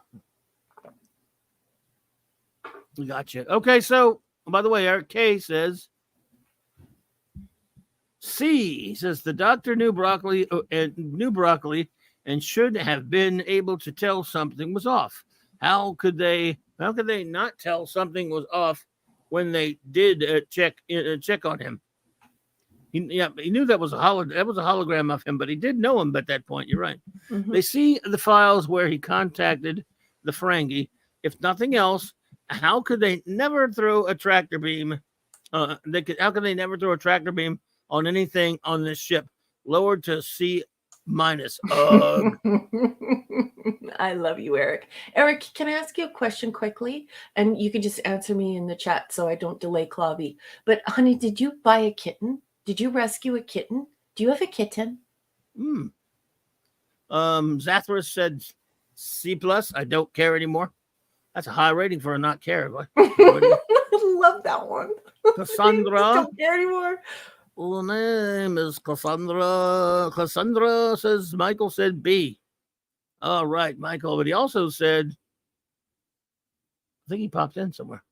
She said, Cassandra also said, I give it a C. I just like the Ferengi and Barkley. Oh, Cassandra, love you, Cassandra. Cassandra doesn't like Barkley. How dare you? And Michael Beacom was stopped on the side of the road for a minute and texted, and I started. Oh crap! He says, "Hi, at a stop while I text. This episode was a B-. Yes, Cass and I are in the car. We'll give details when we get home. What do you mean, stalked? Yeeks. I hope you're all right.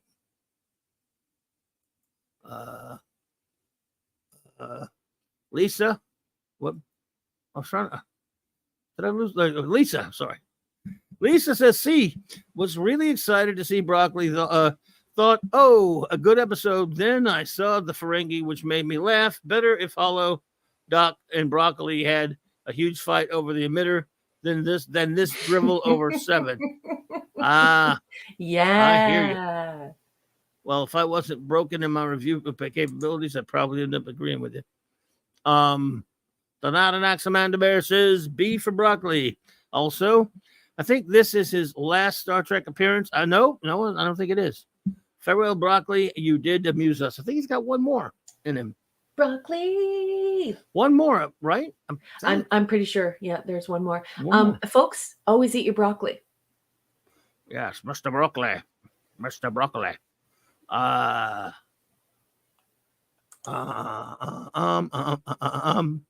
Brogo from my old hometown says, I like Broccoli. Broccoli needs to make his move on Deanna in the photo on the left. Yes. Just saying. Nothing ventured, nothing gained. Yes. Counselor looking good, so I give it a B instead. Gotcha.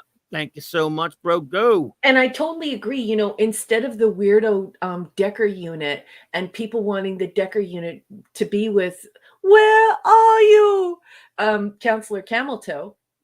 Imagine if Broccoli swooped in, did his passionate nerd on her, and she suddenly liked him. Wouldn't that be great? I think that would be fabulous.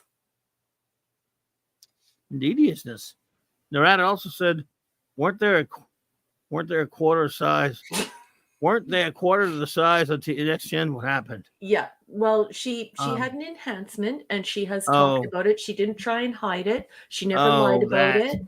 She was pretty open and honest about it. But that's what happened. Yes, we went from a handful to huzzah. Zathras said the next episode, Zathras gives an F plus. Now I'm going to get drunk and pass out. Good night, all Zathras out. Good night, Zathras. Zathras, crap. Fiona has an addendum. She says, if you're following a story for 7 years, continuity is very important. I would agree with that big time. Or why bother? Mm-hmm. Just make an episodic show if you can't be bothered, I think it means, to keep track of previous stuff. This isn't Rebel Moon for frack's sake. Right there with you, my dear. You are Agreed. Agreed indeed. Get that second one up there, Fanty. I only see one. Professor R2 says, well, Fanty's got one up from, it says 1 of 2, and it says 1025. So I don't think I cut it out. Maybe I did, or did it show up? Oh, there it is. Is that it? Okay. All right, Professor R2 says Marina Sirtis was doing degrading B+ movies before she got Star Trek, where she had to put those chesticles on display regularly. True. Well, I will neither confirm nor deny that I've ever seen any of them, but I've seen one. Phantom Outsider was the man. He might even still be a man. We don't know because we don't ask him. It's none of our business, but we're not judging him anyway. Fanty says B for Barkley. All the stupid in it. It can't be done was basically showing how smart Barkley is to how dumb they are. Also, the lady that Barkley was seeing was paid by the Ferengi. Some were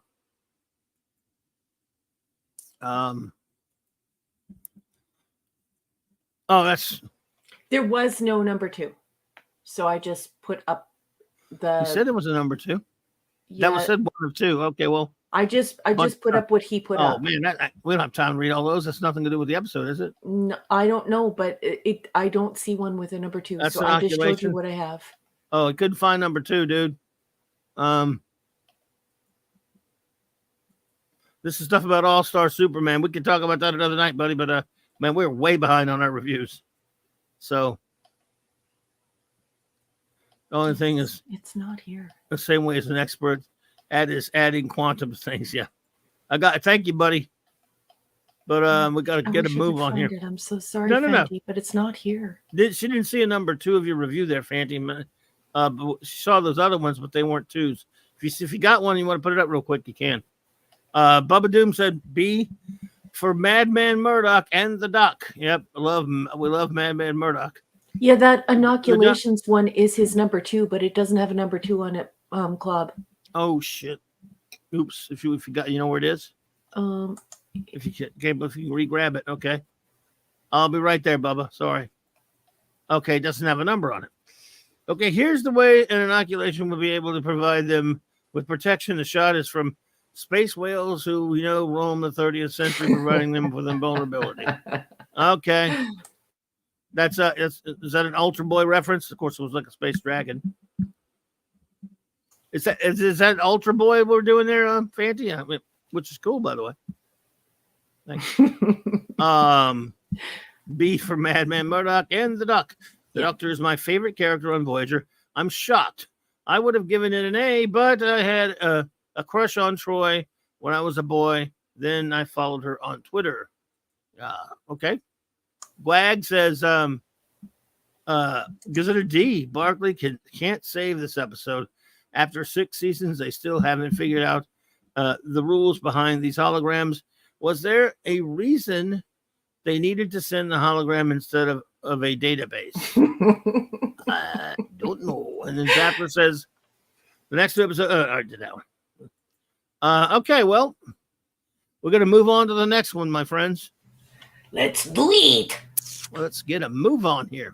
Dun, dun, dun, dun, dun, dun, dun, dun, Body and soul.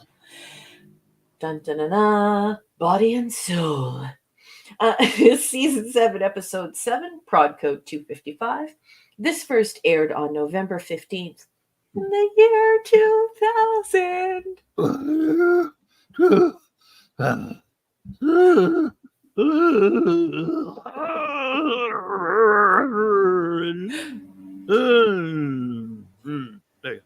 Okay, I'm going to be reading the fecal finger paintings of the GPT chat and the various nincompoops over at the Wikipedia dot whatever.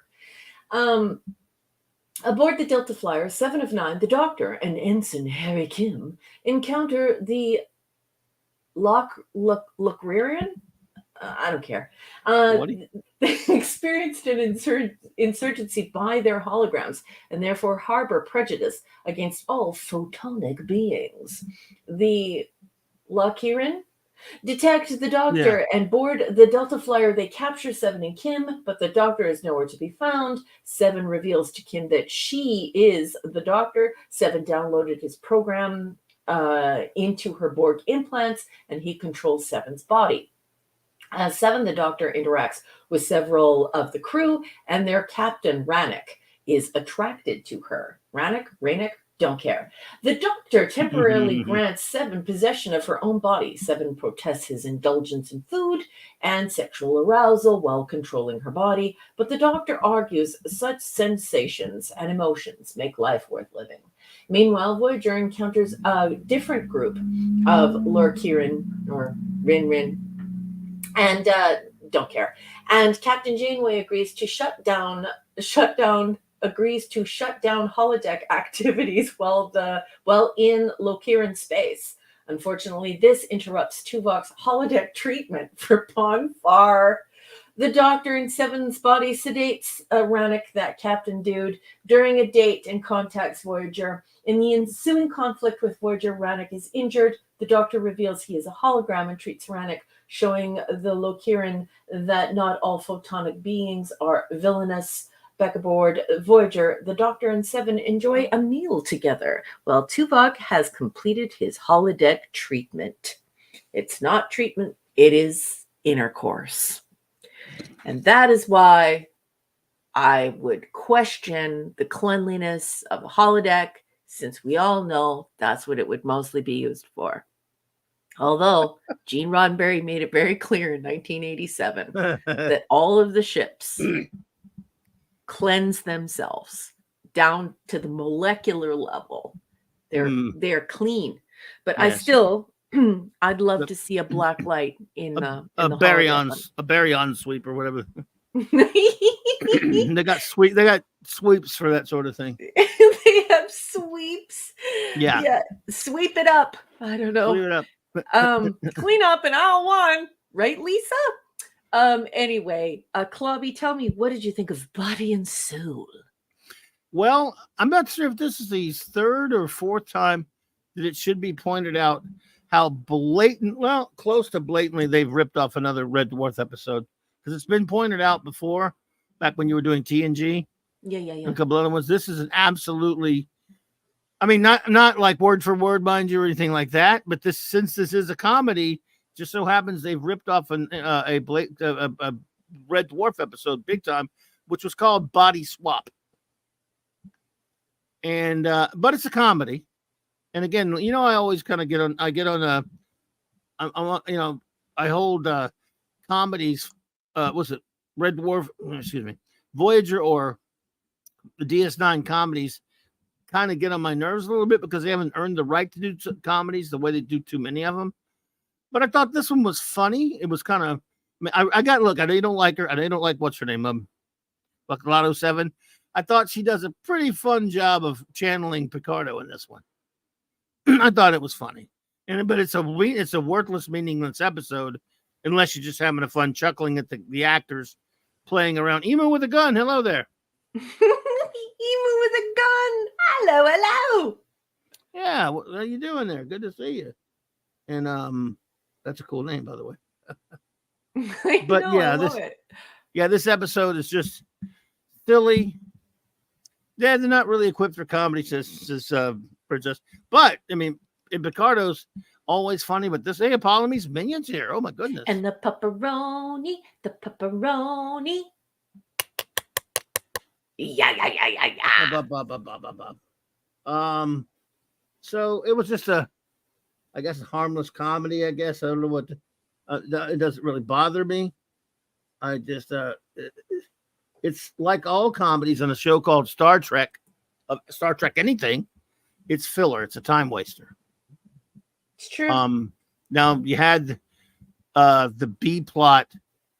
Actually, the B plot kind of ruins it for me because the other part's pretty enjoyable, but every time I'm at least kind of sitting back and just, kind of taking it easy and kind of laughing at some of the stuff. We get back to the dreary, dull ass drivel with stupid ass Tuvok's pun for crap with him and Tom Paris, no less. So anyway, notes. You received a gift from Sean Carter from Mars. Oh, I'm sorry. Thank you, Sean Carter. He says, it's not a flashlit. It's a flashlight. I mean, a light flash. Oh, sorry. Thank you so much, Sean. I'm sorry I screwed that up. Hey, Mark D with a C. Mark D with a C was the man. And I have heard no rumors to the contrary, so he probably is still one. What's up, dude? And did everyone say hello to Neon Knight? I did earlier, yeah. Okay, yeah, good. Neon Knight's there. Yeah.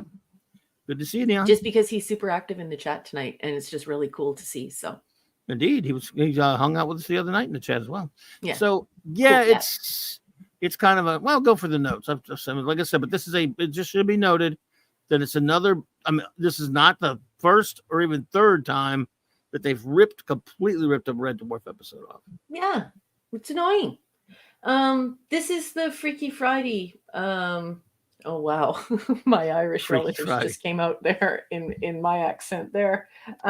It's the Freaky Friday, and it showcases Jerry Ryan's ability to act like Robert Picardo, and do doctor impressions. I'm sure they do this on the set all the time. I'm not impressed by it. Also, the thing I don't like, what you see in Hollywood over and over and over again, is this really like excess. Hollywood really prepares people and GROOMS's people in social ways that they really shouldn't. And, I've talked about this before, but at one point the doctor says that Seven has had 8 glasses of wine. And I would just like to say that if she had 8 glasses of wine, that's ridiculous. That's like 3 bottles of wine. So that would definitely be alcohol poisoning for a woman her size. She would black out and she would be vomiting. And that's not just for a woman her size, but it's also the fact that the doctor has revealed and Seven has revealed that she experiences extreme intoxication from very small amounts of alcohol. So once before she sipped a half glass of champagne and was inordinately inebriated to the point where she was woozy. So it's stupid. I also don't like the fact that a Seven doesn't have to regenerate at all here. She's perfectly fine. Everything's good. So it's Freaky Friday. It's her getting drunk. She doesn't have to regenerate. And then Janeway and Neelix comfort Neelix's need for sexual intercourse. And it is pure barf when they talk about that in the hallway. I just want to die when Janeway talks with Neelix about Neelix's need for sexual intercourse. Do you know what I mean? Why are we talking about this? Why would anyone want to know about the needs of the chicken man. Like, I've seen his feet. I don't want to see his naughty bits, you know? Just done. Also, Ponfar cannot be cured with holograms. This is a part of Star Trek. Everyone knows this is a part of Star Trek. I believe that that the weakest Vulcanian, the most nincompoop of all nincompoops, Tuvok himself has said that Ponfar cannot be alleviated through holographic means. Oops. Right? So it's just, I mean, I guess it's okay. I don't want to be totally mean to it. I think they really tried here, but this isn't Star Trek. And I don't find it particularly exactly, Professor R2, bumpy waste of chicken time. hearts. Definitely uglies. So I give this one a C. Yeah. I don't blame you. I'll give it a C plus. I found some of it amusing, but also I was always taken out of it with the Tuvok crap just annoys the shit out of me. It's like, ugh. Yeah, right? So yeah, it's just, again, but I always say this with the comedies. Even if they're kind of funny, I'm like, you guys, it's all you know how to, this is not a comedy show. That's why, that's why The Trouble with Tribbles or I Mud or A Piece of the Action are so much fun, because they're rarities on the original series. That's not what the show's about.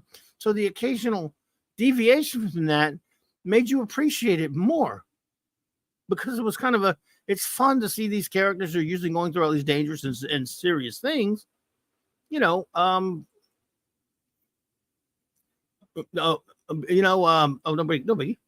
or just, it's just not the same.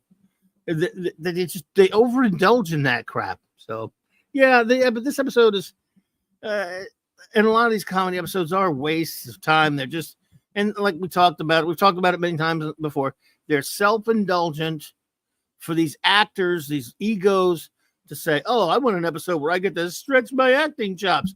But again, that said, I really think she did a good job of channeling the Doctor. I thought I'll give her credit for that. And then there's another matter of, you blatantly rip off a Red Dwarf episode because you can get away with it. And this is, I might not have even thought about it as much if this hasn't been like the maybe third or fourth time that it's been noted that they've ripped an episode off or two from Red Dwarf on either TNG.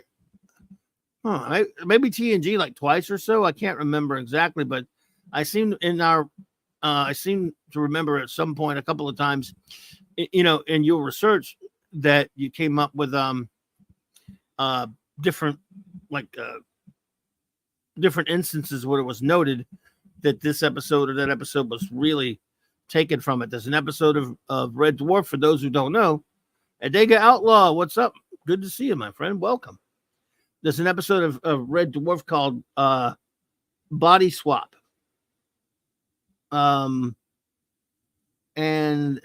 It's let's see, Lister and Rimmer.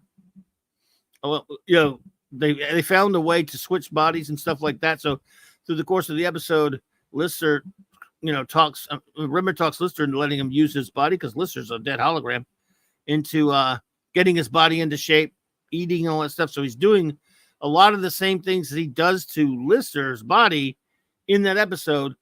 The Doctor does to Seven's body in this one, eating too much and all that other crap, that, drinking, smoking, and all that shit. That's a large part. That's the bit part that was kind of stolen from it. But yeah, so like I said, I thought she did a decent job at that, but it's just any bit of fun I got out of it was always like taken away from a visit back to Voyager with the stupid, stupid Tuvok story. Talking Toaster, what's up? Would anyone like some toast? Is that some toast? Yeah, that part wasn't needed. It really wasn't, and it was a huge mistake. It was a time waster.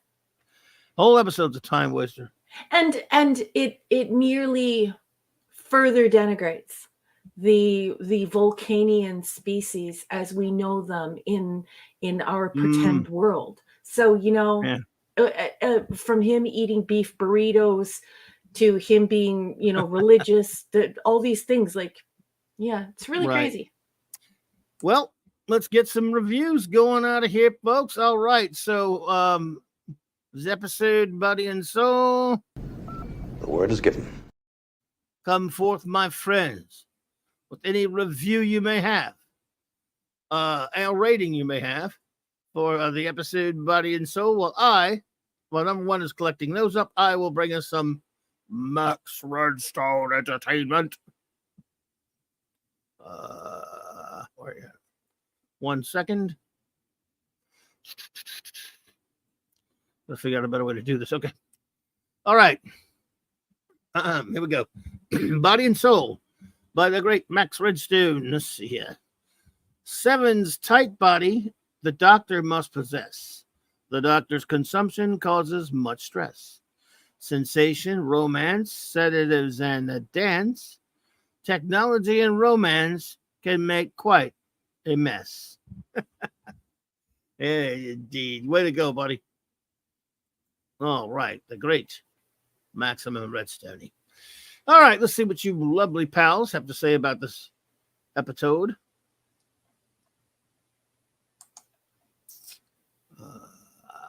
Bubba Doom just put up one of the best things that I've ever seen. I really love, everyone knows I'm a massive fan of Steve Martin. And instead of saying Freaky Friday, he said All of Me with Lily Tomlin. Great, yeah.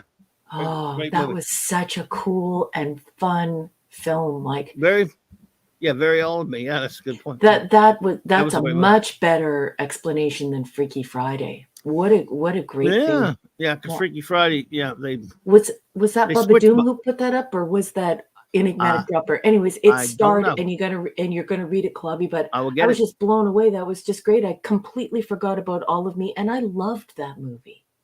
I'll get it for sure. Max Redstone says, yeah, but that was a good movie. I like it. It says D+. Mefest, sorry. 7 of 9 had a holographic Dick Insider. Jesus, dude. Tuvat, just the opposite. Only Ponfar.com. Damn, dude.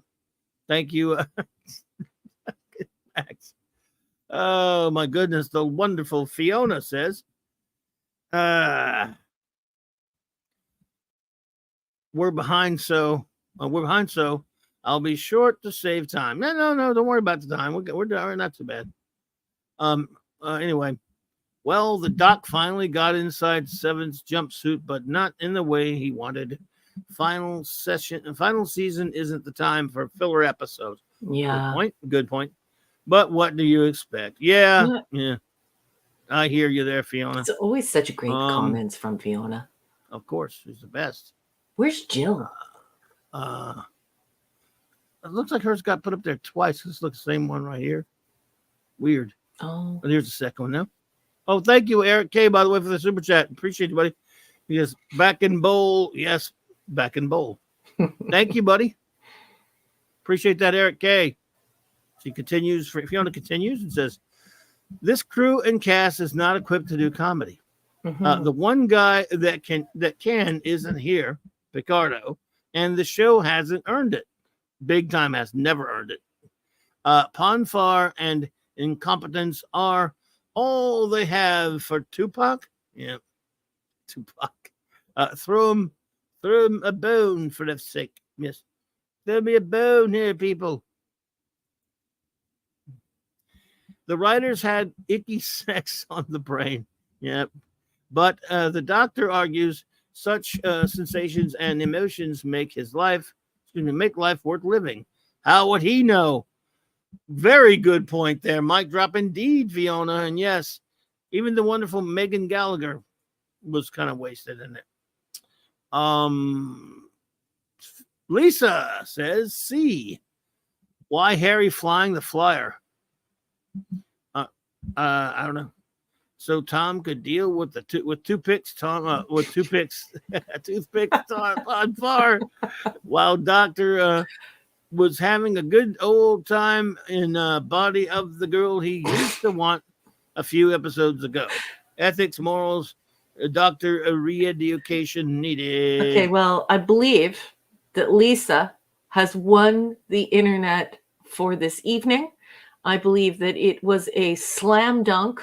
It's a total win. I cannot believe it. That was the ultimate review. And she called toothpicks. Toothpicks. First time I heard that one. I'm just going to write this on my review. Dear Lisa, I love you. Love, rock. Love you, Lisa. All right, let's see here. Enigmatic Drop Bear says C-. 7 points out. 7 points out the awkward subtext of body swap comedies like this one. I know exactly what happened. You've been abusing my body. That was an unusual twist. They did nothing with. Yeah. Yes. Yopper. It was almost clever. Unfortunately, it also served to typify the type of diversions that plague this episode. Other examples: Tuvok's Ponfar was a nothing burger. Probably a good thing. Yeah, I don't want to know about agreed. Tuvok or toothpicks bumping uglies in the night. I'm good. Yeah, it's so not interesting. This is similar to, like, for example, Mira Mira. This is my favorite episode. I'm very biased towards the original series. Everything that they've touched, anything to do with it after that, made me sick. It was all Deep Space Nine. You know, pretty much every time they've got Amok Time's like my top 3 or whatever. I love Amok Time. It's so great. Every other time ever someone's done something to do with Vulcan Ponfar, I'm like, I don't want to see it anymore. It's been no. I mean, it's this always we know all we need to know. It's not interesting anymore. Yeah. Probably because two brilliant uses of that have been done. Leave it alone. Yeah. Just so the EMH appears to set up the episode with his origin of life discussion with 7, but that becomes pointless as the story goes on to be a sort of clumsy allegory about xenophobia. Yeah. Why did it shift to that? I don't know, and there's the thing, they don't really give us any kind of, we're never told why these people hate photonics. They mentioned something about this war with them, but it's never explained. Yeah. And it's good, nice to at least know a little bit. Yeah. Harry was reduced to nothing more than a background accessory. True, but then he's used to that, isn't he? He served no purpose to the story. He was just there. Yep. Again, that's Harry for you. Till next week. At the end, 7 presents a bottle of Chateau de Yocum, or whatever. If you're pretentious enough to quote an expensive French wine, at least make the effort to produce a prop that is a reasonable facsimile. Enigmatic Drop Bear. I have such a funny chance. story about that because, like, as you know, like when I was married before, I was involved in owning restaurants and bars and stuff.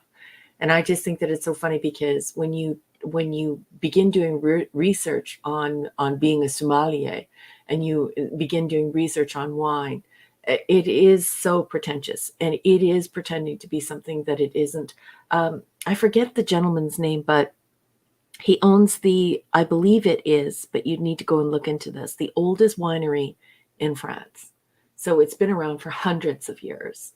And in an interview, he speaks only in French. He doesn't speak English. And they're interviewing him about how he chooses which groups of grapes become which wines, and which wines become the $10,000 a bottle wine, and which wine becomes the $7 chuck. And it's hysterical because he's sitting on this hill, on this log, being interviewed, and he's deeply French and very charming. And he's drinking his buck chuck, a $7 chuck. And he's got this huge grin on his face because he's drinking his cheapest wine because it's what he enjoys. Whereas the people who are pretentious, who want the $10,000 bottle of wine, and there's also this documentary on wine hoax where people were just mixing cheap wines so that they tasted like expensive wines. Anyways, I love your comment because, that is such a subjective thing, wine. So anyway, I love you, and that was a great comment.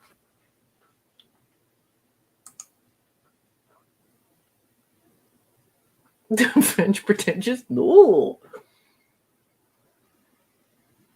Oh, Clubby, I think you're on mute, babe. Sorry. Yep. Gwag says, grade D, another hologram episode. 3 in a row. Come on, Voyager writers. How about spacing these episodes out a bit? Good point there, Gwagger. Very good point. Well, they're back to stealing storylines from other TV shows. Hey, Voyager, Red Dwarf called and wants its plotline back. Yes, sir. Yes, indeed, yesness. Eric K says D.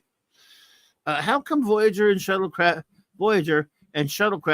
have no sensors? Everyone in the galaxy sneaks up on them all, only to be discovered after being attacked. The Doctor is finally getting inside of 7. Oh boy, people love that one. Eric. They're drinking synthahol. Why are they drunk? Good point. They're supposed to be able to shake it off, right? Tom and Shopvac were terrible. No idea why Voyaging Harry was flying again. He always gets in trouble. No wonder he is still a Voyaging. I keep trying to explain he's not, but he's Eric, not. Eric gave you a gift, and then Sean Carter also sent you a gift. Oh, thank you, Eric. Thank you so much, buddy. Says, what do they do for the other Vulcanians? I don't know what they do for them. What do you mean? I don't know, sir. Thank you, Eric. Appreciate you, buddy. He says, thank you, Sean Carter, for that. He says, the writer's room must have been drinking Chateau de Pew Pew, I suppose. That would explain a lot. Chateau de Pew Pew. Neon Knot says, I give it a no thanks. Wow. Good one. Let's see. RRTNZ says, it's either all about the Doctor or 7. So why not do both at once? Goofy but mildly entertaining. C+. Thank you, RR. Appreciate you, sir. West K Gold says, an insurgency by their holograms. How hard is it to defeat a hologram insurgency? Just unplug the computer. Hello, computer.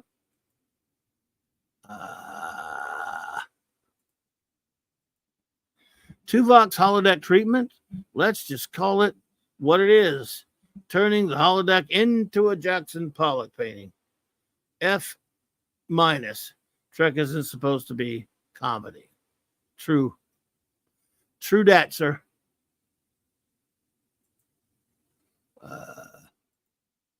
Bubba Doom one says F. Wow. F stands for ew. The concept was done much better with Steve Martin and Lily Tomlin and all of me. It's been a long time since I've seen that one. That's a good movie. I loved that movie. Yeah, indeed. I don't need to hear Paris give the rat instruction on whipping up knuckle children. Yuck all the way around. Wait until anti-hollow society. Yes. Thank you. Thank you, buddy. SP4H. Oh, really? Okay, SP4H. SP4H, good to see you. Yeah, good to see you indeed. Hope you're doing well. Welcome to Clobberin Times. Saturday Night Star Trek. Michael Beacom says D. So the writers watched all of me and Emmanuel and then spat out this script. Yippee. The Doctor is a computer program, not a biological being, so should be in perfect control. And remember, it also ripped off Red Dwarf, and that involved a hologram. Let's see. I refuse to believe Vulcans don't have a pharmacological treatment for Ponthar. It's logical. I see them trying for rom-com and failing completely. Agreed. Emmanuel Emu with the GUN says, C. More angry aliens, but the Doctor possessing 7 is pure silly fun. an interesting take on the sci-fi body swap. Wait, I've seen it before. I've seen it before in Red Dwarf. Yep. Thank you so much. Fancy outside says C. Considering how long Vulcans have been on starships and in the Federation, you'd think every ship would have multiple Vulcans, and that community would take care of that very private matter if it became an issue. It's not like the Vulcans are out there acting like Ponfar as some kind of spring break. They are a proud but private race. Thank you, Panty. And my final review of this episode, I hope. The great Mark D with the C, the chief engineer, says B+. I had fun with this episode. Granted, the bar has been lowered, but this one was fun, and Picardo-centric stories are among Voyager's best. Ryan also did a nice job impersonating the Doc. Let's see. What could have set this episode apart would have been a subplot of the Doc keeping Seven's body versus the garage Ponfar B plot, the garbage Ponfar B plot. Yes, that would have been. They could have really ripped off us body swap. That would have been funny, but it would have been weird even for this show. Why is a shuttlecraft off on its own again in unknown space? I'm sure that won't happen in the next episode. Good point. P.S. Would any of us ever leave the holodeck? Doc, I need a medical note. I've got Ponfar again. There you go. Sean Carter. Thanks again. But they already gave this. The one they already gave me. That's right. Okay, so I don't want to I didn't have my anyone, chat. but My chat was, yeah. I've been contacted by JT Kirk, who is friends with many people here in real life. He just contacted me to let me know that the reason why he left the chat is because he was rushed to the hospital.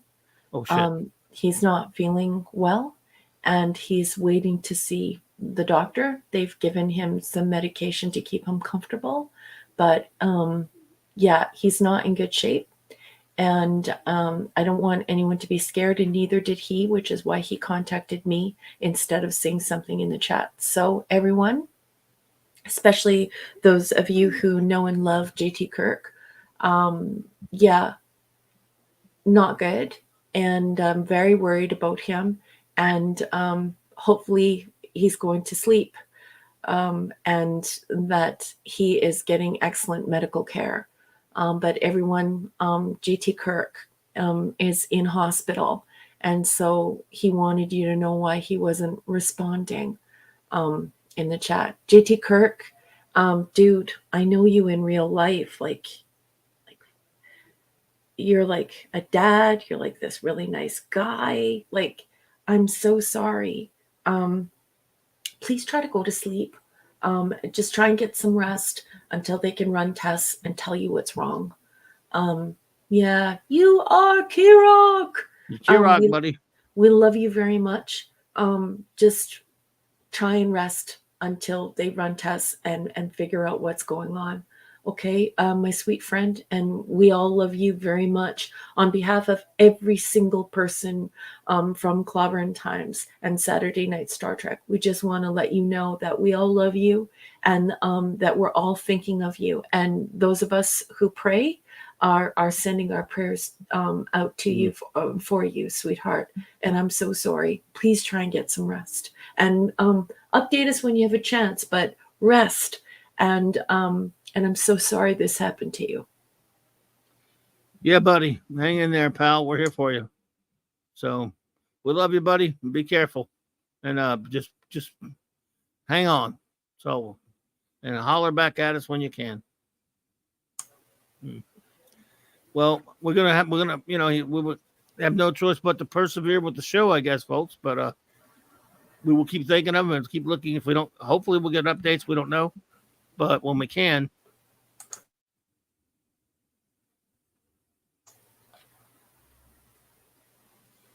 So, damn. Or unless you want to stop, I mean. No, it's okay. He'll probably listen to us until he falls asleep. Let's just keep going. Well, he's on his way to the doctor now, isn't he? He's actually at the hospital right now. Oh, okay. I didn't know that. Okay. Okay. All right, buddy. Well, we'll continue the show for you if you're still listening out there, brother. Yep. You just hang tight and don't worry about participating in the chat. Nobody needs you to participate in the chat. You just stay with us. Especially if you're alone at the hospital, or you just shut us off. And I just want you to close your eyes. They just gave you some medication to help you feel comfortable. Try and rest. Just take a little sip of water and try and rest, and let us know what happens when you can. Okay? Yeah, buddy. Keep us posted, bro. We'll be here for you, and we'll continue. Maybe we'll provide him some laughs if he can't sleep, because now we're going to do Nightingale. All right. Well, we're doing our next episode and dedicating. Well, I won't dedicate an episode of Voyager to you. I wouldn't do that to you, buddy. But no. But we're here for you. So yeah. So our next episode is Nightingale. While you're doing that, I'm gonna go do some medicine. Okay. Make sure you get extra water, please. And I'll be right back. Okay, everybody, watch my back in the chat. The boss has gone to get his medication. Okay, we're going to do Nightingale. This is season 7, episode 8, production code 256. And your eyes better be closed, JT Kirk. You better be resting. This first aired on November 22nd in the year 2000. I'm going to be reading from Wikipedia, and it's short and sweet. Oh, tender mercies. The Delta Flyer, commanded by Harry Kim, is caught in the crossfire between Kraylor and Anari ships. The Kraylor claimed to be on a humanitarian mission. The Flyer protects the Kraylor vessel, and the Anari retreat. The Kraylor command crew is dead. You should have to take a shot every time you say Kraylor in this review, but please drink responsibly. The Kraylor command crew is dead, and Kim assumes command to help complete their vaccine delivery. Kim names the ship Nightingale after the famous wartime nurse. With Seven's help, Kim learns to be a better captain. During an emergency, the ship's doctor, Loken, is unable to treat injuries, but provides instructions for their cloaking device. He reveals they are not doctors carrying vaccine, but instead scientists researching cloaking technology to penetrate an Anari blockade. Despite the deception, Kim feels responsible for the crew as captain. At the Anari blockade, the Nightingale is held by a tractor beam, but under Kim's command, they break free, because Voyager sucks, and reach the planet. Kim and Seven return to Voyager, with Kim unsure whether he is ready to take full command. And that is all the folks at Wikipedia have to say about Nightingale. Are you back, Club? No, Club is not back yet. Okay, so we'll have to wait to see what he has to say about Harry learns about responsibility and leadership. Harry Kim. I'm pretty sure he's still happy to be on this show, right? I know a lot of people speculate. A lot of people stir up the rumors about Garrett Wang. He pronounces it Wong, but it's spelled Wang. Yes, leaving this show. But few people know or recall that one of the reasons why he stayed on the show is because they were quite nervous to let him go, because he had just made the People's 100 most beautiful people on Earth, or beautiful people in Hollywood, or whatever, the publication where they tell you who the prettiest people are alive, and he was one of them, and evidently, or so they say, that's how he kept his role on the show. Clubby, you back? Yeah, this episode, I tell you one thing. This episode was definitely, it was written and it was shot and it was filmed and produced and it was aired on television. That's your review, eh? Bonus. One of the bonuses, you got to see the late great Ron Glass. I've always liked him. Mm-hmm. It's It's I don't know. I mean, no, it just doesn't nothing. I don't have a lot for it. It's not horrible or anything. It's kind of a, I mean, just kind of there. You know, it's a character story, pretty much. It's a drama about Harry Kim learning how to be a captain. Of course, who's his teacher? Who's this? Who is this? His sage counsel? Is it Chakotay? Nah. Is it Tom? Nah. Nope. Is it somebody with a lot of command experience? Nah. Nope. It's 7. And I, you know me, I'm not a 7 hater. I like the character fine, but No, I'm sure everything always have to be about her. Yeah, And that's kind of part of it. But Super 7. Lotto Super 7. I don't know. I don't have a lot of strong feelings for it one way or the other, to be honest with you. It's just more, everything's filler with this show. It is. It's characters. I get it. It's about character. It's about, you know, but this is almost 7 years in now. This is over 6 years in, and this character still hasn't had any kind of a breakout episode. He's been featured in plenty of episodes. I have nothing against Harry. He's okay. But it's just like, there's the thing. He's that kind of, it's almost not good to be the okay character. Mm-hmm. The guy you're like, yeah, it's fine. I mean, and if you were like really on that ship, he'd be a nice guy. You'd probably like him. Except for the fact that he has BO. Excuse me? 7 says that Harry Kim has BO. Well, that's how they developed the character. They told us that Harry Kim has BO. Well, okay, but that was the first time that's said. It's not like they've been saying it since this character's been around. That's like, well, they waited around until the 7th season to teach us that he has BO. Right, but you know, could happen to anybody, right? I guess. I don't know. It's just so ridiculous, isn't it? Yeah, it's like it you think that in the 7th season, you would be fulfilling all of your unfulfilled wishes. You would be going through all the things that you wish you would have been able to do with the show and couldn't get it accomplished. Like when they made it painfully obvious that Dawson and Mulgrew and Russ wanted to be Borg. Like that's what the last season should be for, about fulfilling those unspoken wishes, or the things you always long for, or the opportunities missed. That's really what it should be for, and it's not. Well, I don't have a lot to say about it. I wish I could muster up something. It was so, I mean, so I'll go with your notes. Okay, Voyager lands on a planet again. I just want to say, I hate this. It's dumb. Kirk would never land the Enterprise on a planet. He uses it as a weapon in space because that's where she belongs.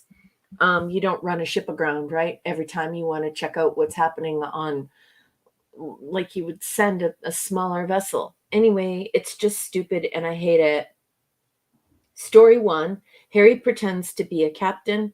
This is an uninteresting story about leadership and delegation, and how Harry does not know anything about leadership or delegation. Story number 2, B'Elanna sends mistaken messages that are perceived as courtship by a young boy, and rightly so. And I'm going to say that again, and rightly so. The way that it is written, B'Elanna is definitely saying and doing things with this young boy that are things that belong in courtship. This is uninteresting and un-Star Trek in form and in content. Oh, so yeah, I forgot story about 1 is junk. Story 2 is junk. And even that Manu can't save it. And that young man is quite a good actor. Another thing I hate about this episode is it is hyper didactic. And it's not even for adults. Her lecture at the end is not for adults. It is 100% an ABC after school special. It's like the tying up at the end to tell you the lessons that you should have learned. They were brought on board under false pretenses. Why are we still here? Flagrantly, Harry is in breach of Starfleet protocol. Okay, so this is me also saying, why were we even still on board with these people because we were brought under false pretenses. Now we're going against Starfleet regulations. We're involving ourselves in a war. We're putting ourselves in a position where we're almost acting on behalf of the Maquis. So that's another thing. It's not in keeping with the Star Trek world. So story one, Harry and his weird leadership thing. It's totally uninteresting. 7 years in Starfleet. It's just weird. It's like he gets to drive his dad's car for the first time. Then story number two, B'Elanna making the poor kid think that she's interested in him and him wondering what's going on. Why? This is not Star Trek content. Then Seven's lecture with this ABC after school special. Then at the end, when it's revealed what these people are actually trying to do, Harry has actually put himself in a position where he should retract himself immediately because he is in flagrant breach of Starfleet protocol, and he's actually involving himself in Maquis type actions. I'm not going to say the T word because it affects the algorithm, but what he's doing is the T word. So for me, it's just complete and utter nonsense. It's shite. It's a D. Yeah, I would go with a D as well. It's just useless dribble, to be honest. Useless dribbling poo-poo. Yeah. So, yeah, meaningless crap. Let's see here. All right, my friends. Well, I believe it is time. Yes, in other words, The word is given. please come forth with any reviews and ratings you may have. While number one is gathering those up, I will bring us some Max Redstone entertainment. Here we go. Nightingale by Max Redstone. An ensign of command is Harry Kim's creed. While he led to salvation or led... Oh, sorry, let me start over again. An ensign of command is Harry Kim's creed. Will he lead to salvation or lead them to bleed?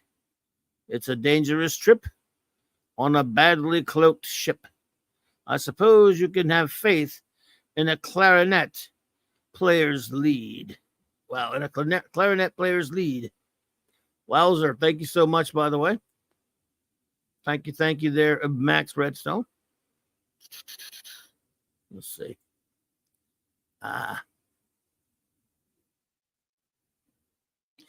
All right. Before we start on the Nightingale reviews, I forgot to read our good buddy Shooter's review of Body and Soul. His review on Body and Soul was B-. He said more angry aliens, but the Doctor possessing Seven is pure silly fun. An interesting take on the sci-fi body swap. What? Oh, I did read that one, didn't I? Okay. Wait, I've seen that on Red Dwarf, he said. So maybe I did that. Oh, I could have swore I didn't. All right, I'm so dumb. I think. Right, so I'm not. Anyway. Yeah, just in case. All right, Nightingale by this is Nightingale. This is a review of Nightingale for our buddy Shooter. Shout out to you, buddy. Sorry if I'd already read that one, I apologize, Shooter. Just in case you are hearing this, you know I forget stuff. He said Nightingale gives a D. He says I like the overhaul. Makes sense to after 6 years in deep space. As for Harry, he knows the rules. He can't follow the rules. He stays an ensign for the rest of his life. Yeah, buddy. The Tetrarch of Apathy has to step away. He says he has to get up early in the morning, and he'll listen on a rewatch if he can. Right. He says, God bless and good night, all. Tetrarch of Apathy, thank you so much for spending time with us. I enjoy your company immensely. I hope you had a wonderful time tonight.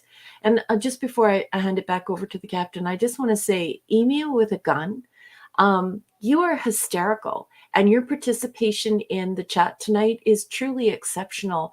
I just love the way you're fitting in with the whole crew. You're funny, you're kind and engaging. And it's just, thank you so much for joining in the conversation. Truly exceptional. And I know I speak for everyone when I say everyone's really enjoying your company. You're super fun. So welcome. And you know what? It's a real and true pleasure to have you. Yes, indeed. Absolutely. All right. So, let's see what we got going on here. Guagnar says D minus, actually. He says Harry is not an interesting character. It is too late in the series. It is too late in the series to attempt to make him one, and writing crap like this isn't the way to accomplish it. Well said, Gwagger.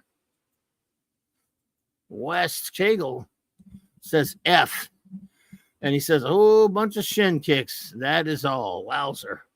I think that says it all right there, buddy. Gwag and West, you guys are just the best. Emu with a G-U-N says, D, gets it a D. He says, I like the overhaul. Makes sense after 6 years in deep space. Mm-hmm. As for Harry, he knows the rules. He can't follow the rules. He stays on an ensign for the rest of his life. Yeah. Like, can you believe that he engaged basically in Maquis type behavior, Emu with a gun? Like, why? Why did he do that? The minute that he found out what he was doing, and that he was helping this, he needed to get himself out. He needed to get himself out of that situation immediately. And he should have reported it to Janeway. Yeah. Not like, oh, well, I'm bonded with these people now. Huh? Yep. Okay, let's see. Oh, you got a gift from Bubba Doom. Bubba Doom. All right, let's see here. Okay, hang on. Thank you, Emu.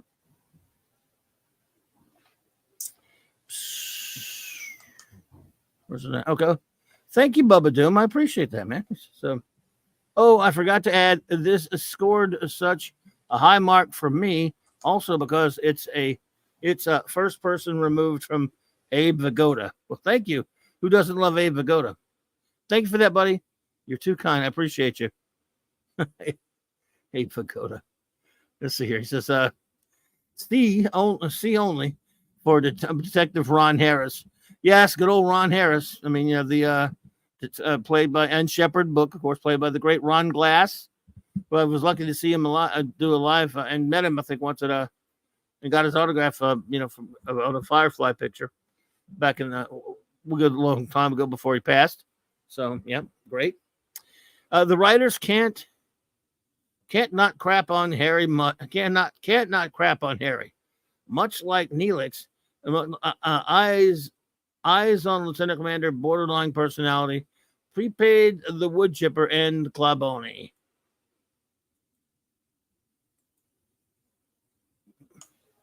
Oh, Brogu has to leave. Good night, everyone, Brogu says. Good night, beautiful. You are such a wonderful man. Thank you so much. I enjoy your company immensely. I had a great time with you tonight, Brogu. I just love you so much. Mwah, mwah, mwah. Have a great weekend. Indeed. And remember, Brogu always says to everyone here, remember what happens here in Clobbering Times? This is the way. Good night, Brogu. All right, Brogu from my whole hometown. Good to see you, buddy. Thank you. And this is for you. All of you who gave us some super chats tonight and stuff. This was for someone mentioned the club owner. Neelix, and I strongly Cass. Hey, did I tell you that I hate Neelix and I strongly dislike Cass? Neelix, and I strongly dislike Cass. Clobberonimo!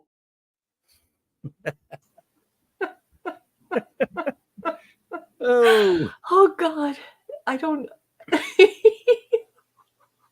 Cassandra says, "Rock, this last season could have been saved if true fans were allowed to submit scripts.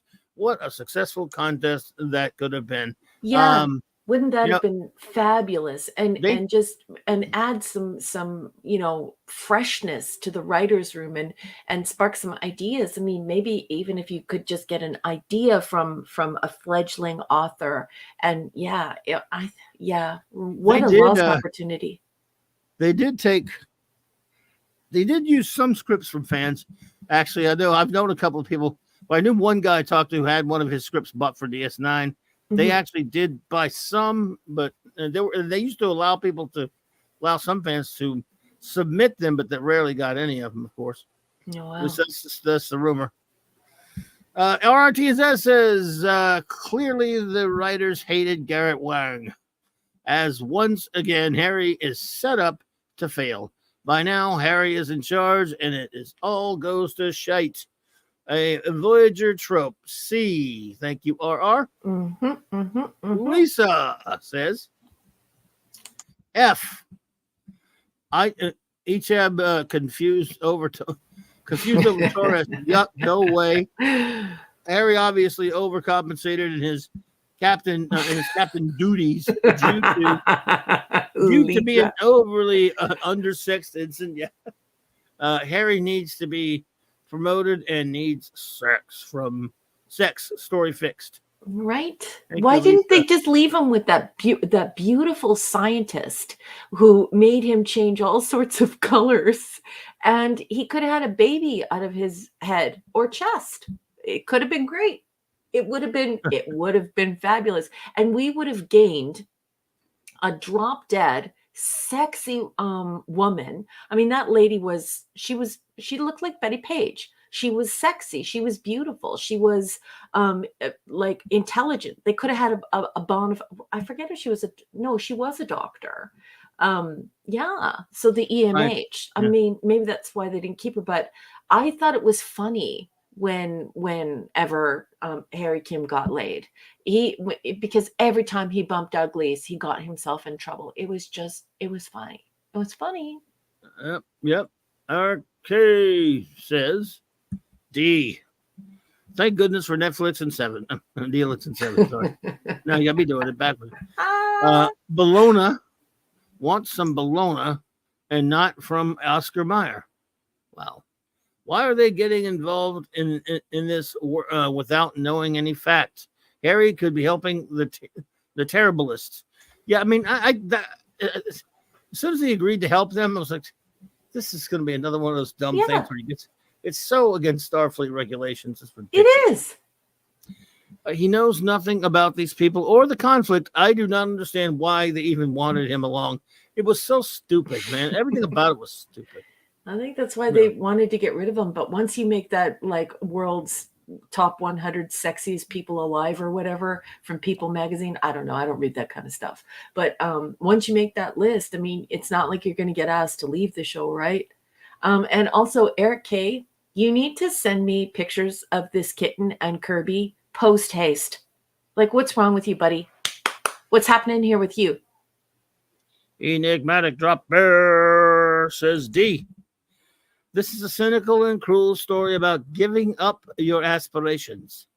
The script builds up Harry, mocks him, then resigns him to ensignhood.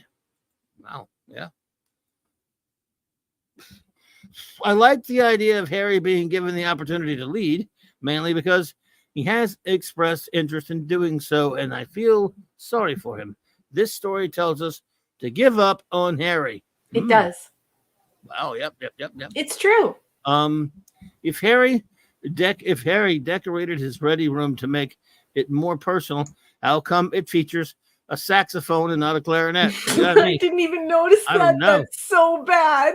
This episode is not really interested in Harry or his character. Truishness.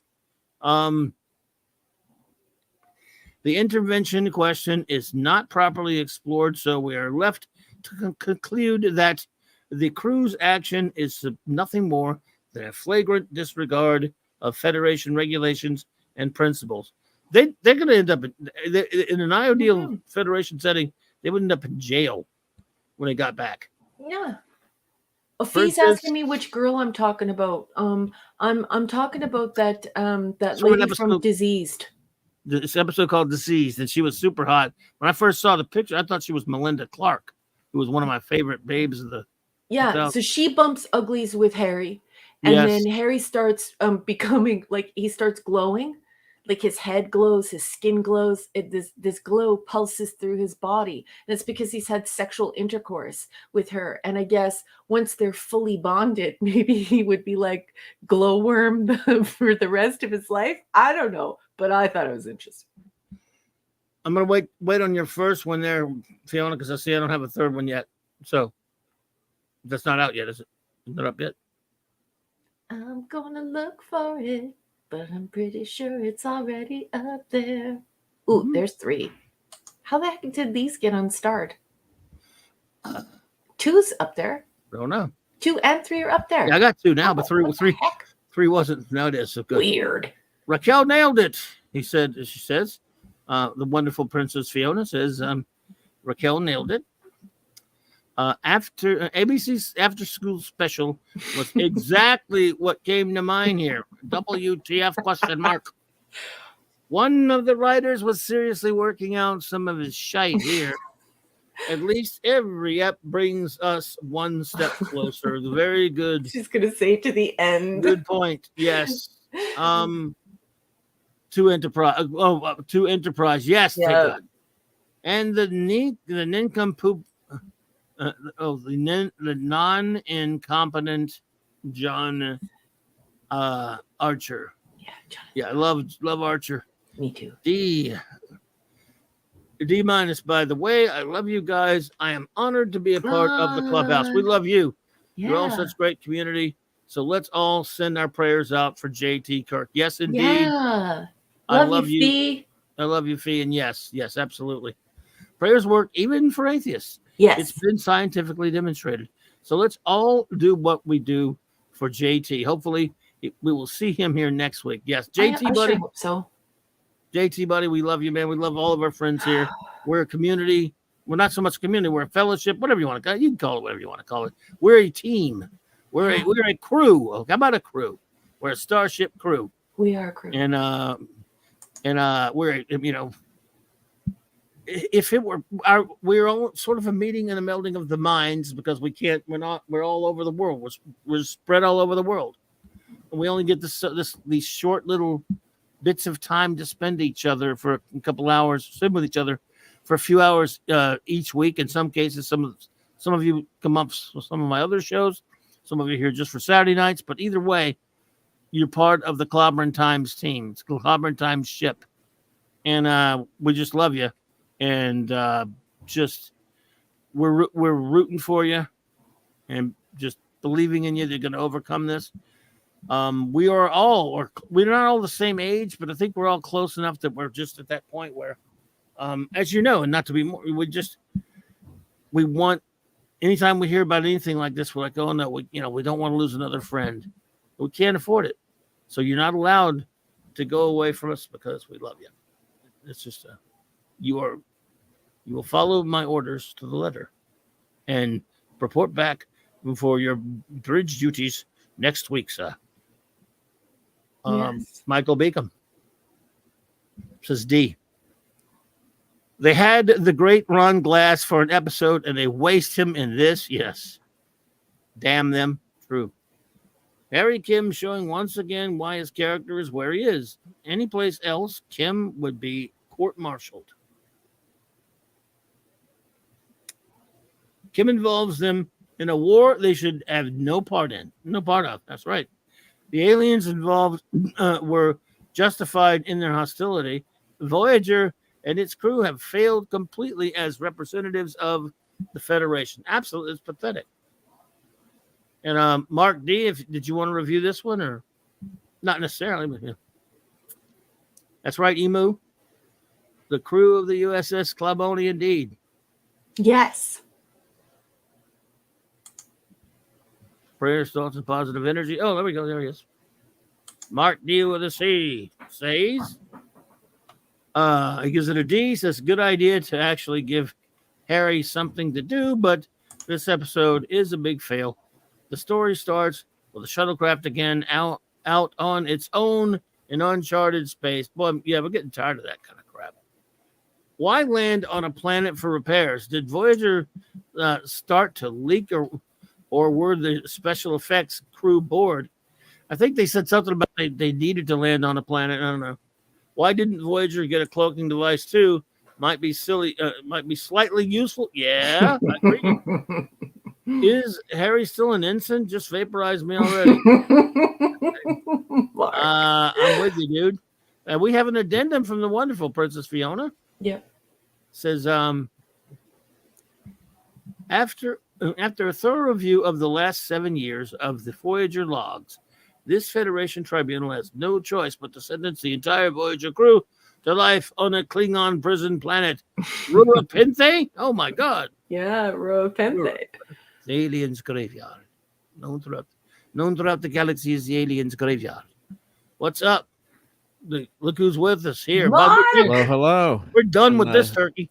Well, I'm worried about JT Kirk. I know everyone is. So hopefully you're not listening and just resting. But if you are, hope you're feeling better soon, and hopefully things are okay. And yes, sir. Yeah, it's scary crap when you're in the hospital and you don't know what's happening, and especially when you're young too. So yeah, crowd. We were just playing Fortnite last night together. So I prescribe no more Voyager in your future, young man.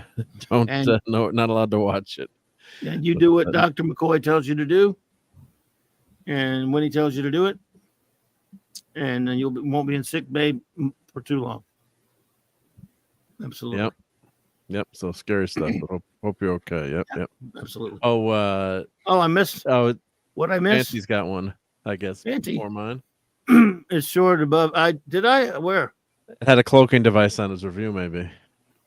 Well, I don't have it. If someone finds it, or did it get nuked? Oh, there it is. 12:58 a.m. I say it's okay. He said it's a D. But to be fair, the reason Harry had a sax instead of a clarinet was earlier in season 6. He started playing the alto sax. Okay, and someone said, "Hey, no sax before a fight."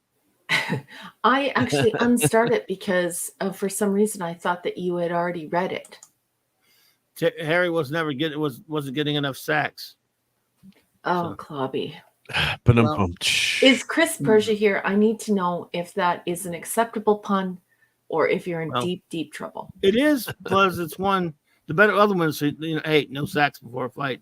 Because the brilliant, magnificent masterpiece TV show, Police Squad, they had a great episode where he was, hey, the woke breaker. Hey, woke breaker. Where Drebin was training this guy to be a boxer, and it was the night before a fight or whatever. And the guy just happened to be playing a saxophone for no reason. He said, hey, no sax before a fight. They only did it because they could have that stupid joke. So I think it's valid. Yeah. All right.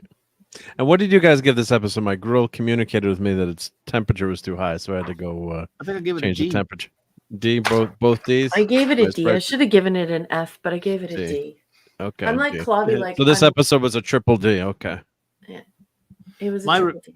My review powers are extremely under serious repair after sitting through the Alkalite 2 episodes and the new latest Doctor Who episode. Well, our family wanted to watch Doctor Who tonight, and you didn't show them that, did you? No, but they wanted to watch the new. They wanted to watch my son's girlfriend. I got her watching Doctor Who with Blank, and she's like, "Well, should we watch the new one?"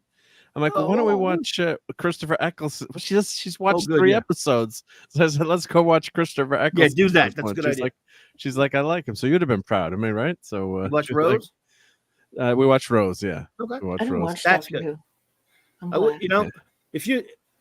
Look, number one, now I know you better than I did the last time when I used to recommend some stuff.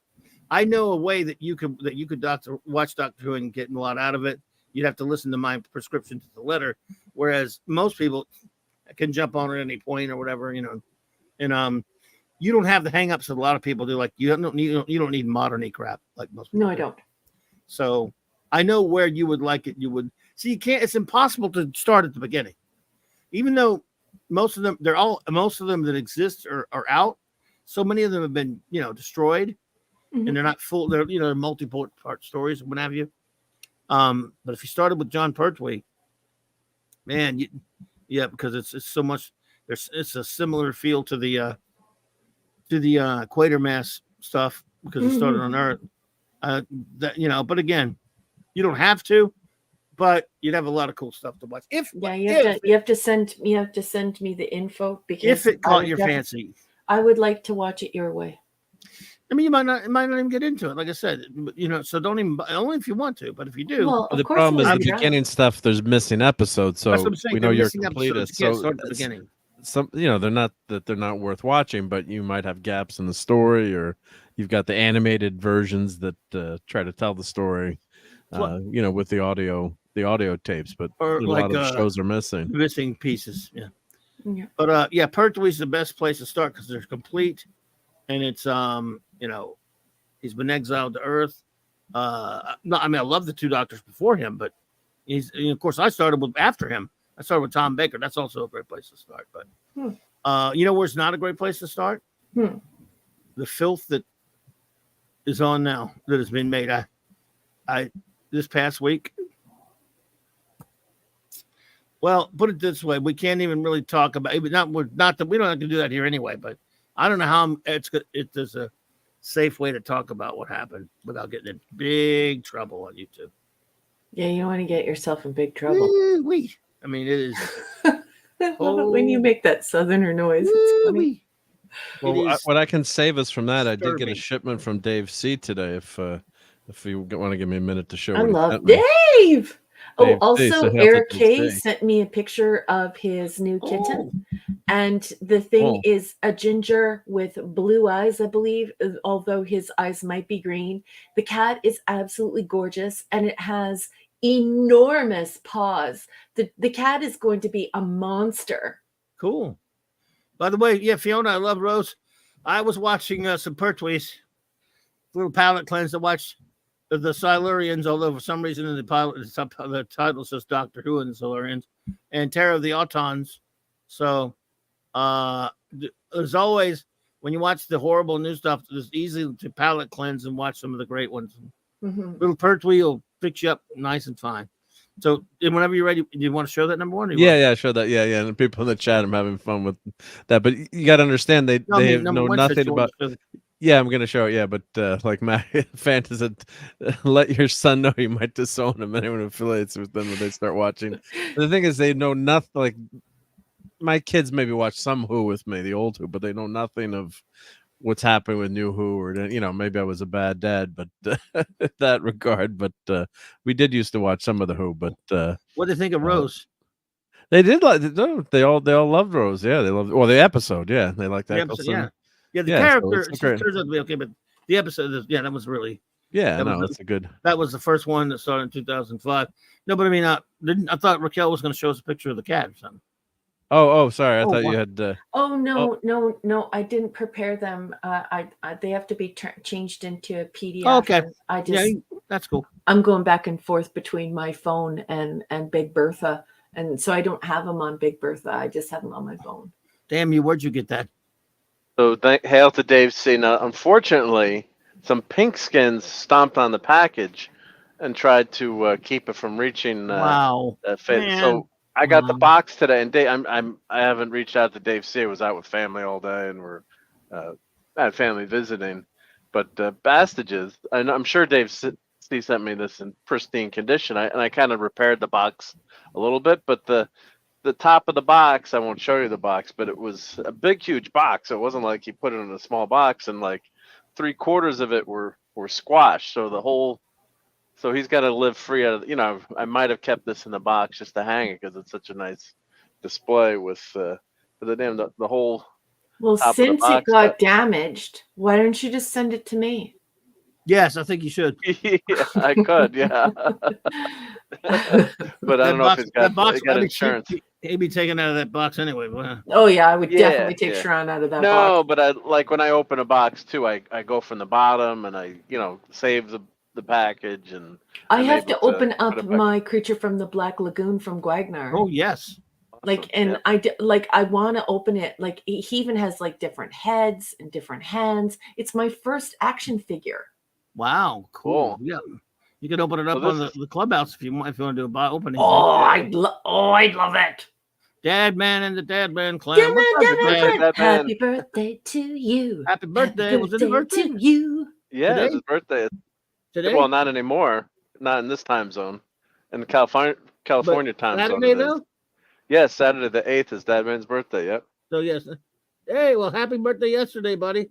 Everybody wish Dad Man a happy birthday. Absolutely. Throw a cake up in that, or a unicorn up in that chat. He loves unicorn ice cream. And, yeah. Let's see, Fiona says, Clobber tells that speech Eccleston gives while they're walking. Yeah, it's one of the great ones. Yeah, the Earth hurtling through space, the spin of the Earth. I feel it all right now. And that's how you write a kid. He's so well written. And even that, he's you see him. I remember when that was announced, the remake or the return of the show, I was very skeptical because I don't like the way they dressed him. It was not very doctorish, that short hair and that black jacket or whatever. Yeah. But he sells you right away. He's great. It's a shame he only did the first season, and that just shows how great that show can be because, he sells you on that first season so much you don't want to see him go, but he left the role, and then David Tennant comes along and some would argue even better. I mean, it's just brilliant. That show had the return of that show for like 7-8 years.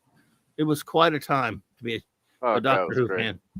Yeah, my family was like, why did he leave after 1 year? And like, well, he didn't get along with certain people in the production. And I think he was on an interview. He said, whenever I do Doctor Who, and then he named the producers. And did he name Chibnall or who did he name? I don't want to misquote. All of them, not Chibnall. He wasn't the producer yet.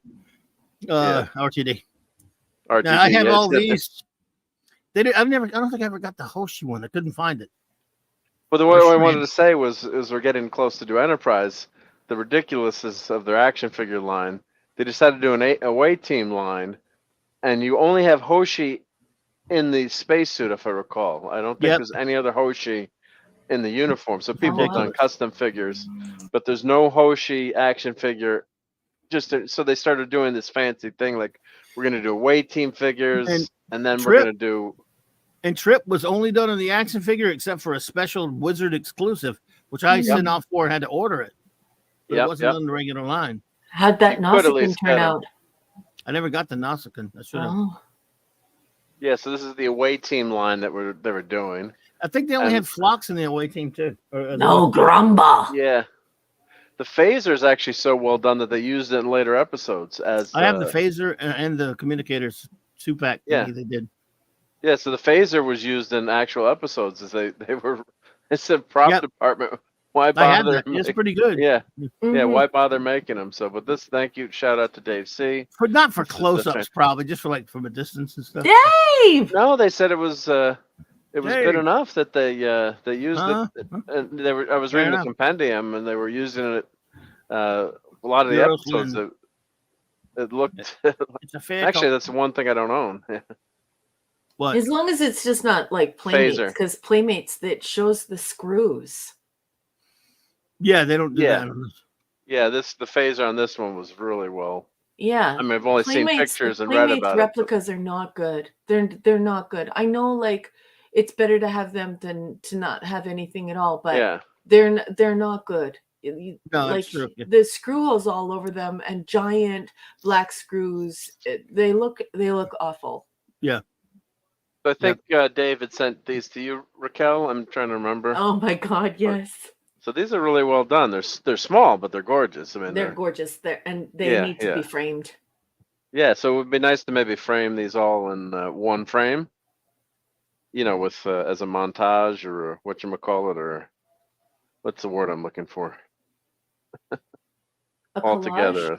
Collage. Thank you. Yes. So lots of planets have a north, says he. Yep, that was some funny line in Rose. Yeah. If you're from another planet, why do you sound like you're from the north? Lots of planets have a north. So it was a British joke, but yeah, because he was the first Doctor to sound with that deep northern accent. Look at how beautiful that is. That's so nice of Dave. Nice pencil, yeah. So shout out to the great Dave. I gotta send him Nice. a message. But yeah, Dave's yeah. a sweetheart. He's such a Dave such a rocks. kind man. And he's so thoughtful. Yeah, no, super nice to do that. Yeah. Oh, and here I guess this has a montage of all the together in that one. Yep. Yeah. Greatness. That's beautiful. But it would make Very good. a nice and thankfully nice display. But thankfully these didn't get damaged. But Shran is very mad that his package got damaged by the pink skins. Nice package. Protect your package, Sharon. Protect your package, yeah. Uh-oh. Yeah, Fiona says, but a poll for you boys. T'Pol, 7, Counselor, Ninja Boot, or the Dancing Doctor. Who's the Dancing Doctor? You mean, what's her name, Beverly? Oh, man, it's not. I mean, it's close, but I go to Paul, personally. Katie said, oops, I disappeared for a bit. Body and Soul, funny one. Funny once in a while, but not a favorite of mine. Solid B+ because of Sherry's spot on mannerisms of Robert. Night and Sleep, I think you mean Nightingale, is a one in a is a once in a rewatch and a B. So there you go. Thank you, Katie. Yes, there you go. Well, there you go. Yeah, I'm gonna say T'Pol. Out of those, it's not even close. It's I don't know for sure. 7's fantastic. I mean, that's she's gorgeous beyond belief. yeah, I but- mean that's Yeah, I love but T'Pol. yeah, Well, pretty like T'Pol this. looks like that though. Like she's not wearing body armor. T'Pol looks like Well, Jolene looks like yeah, that. well, she is now. She's not stating the actress, so she's stating the characters. Yeah. So the characters, it's close. No, it's T'Pol.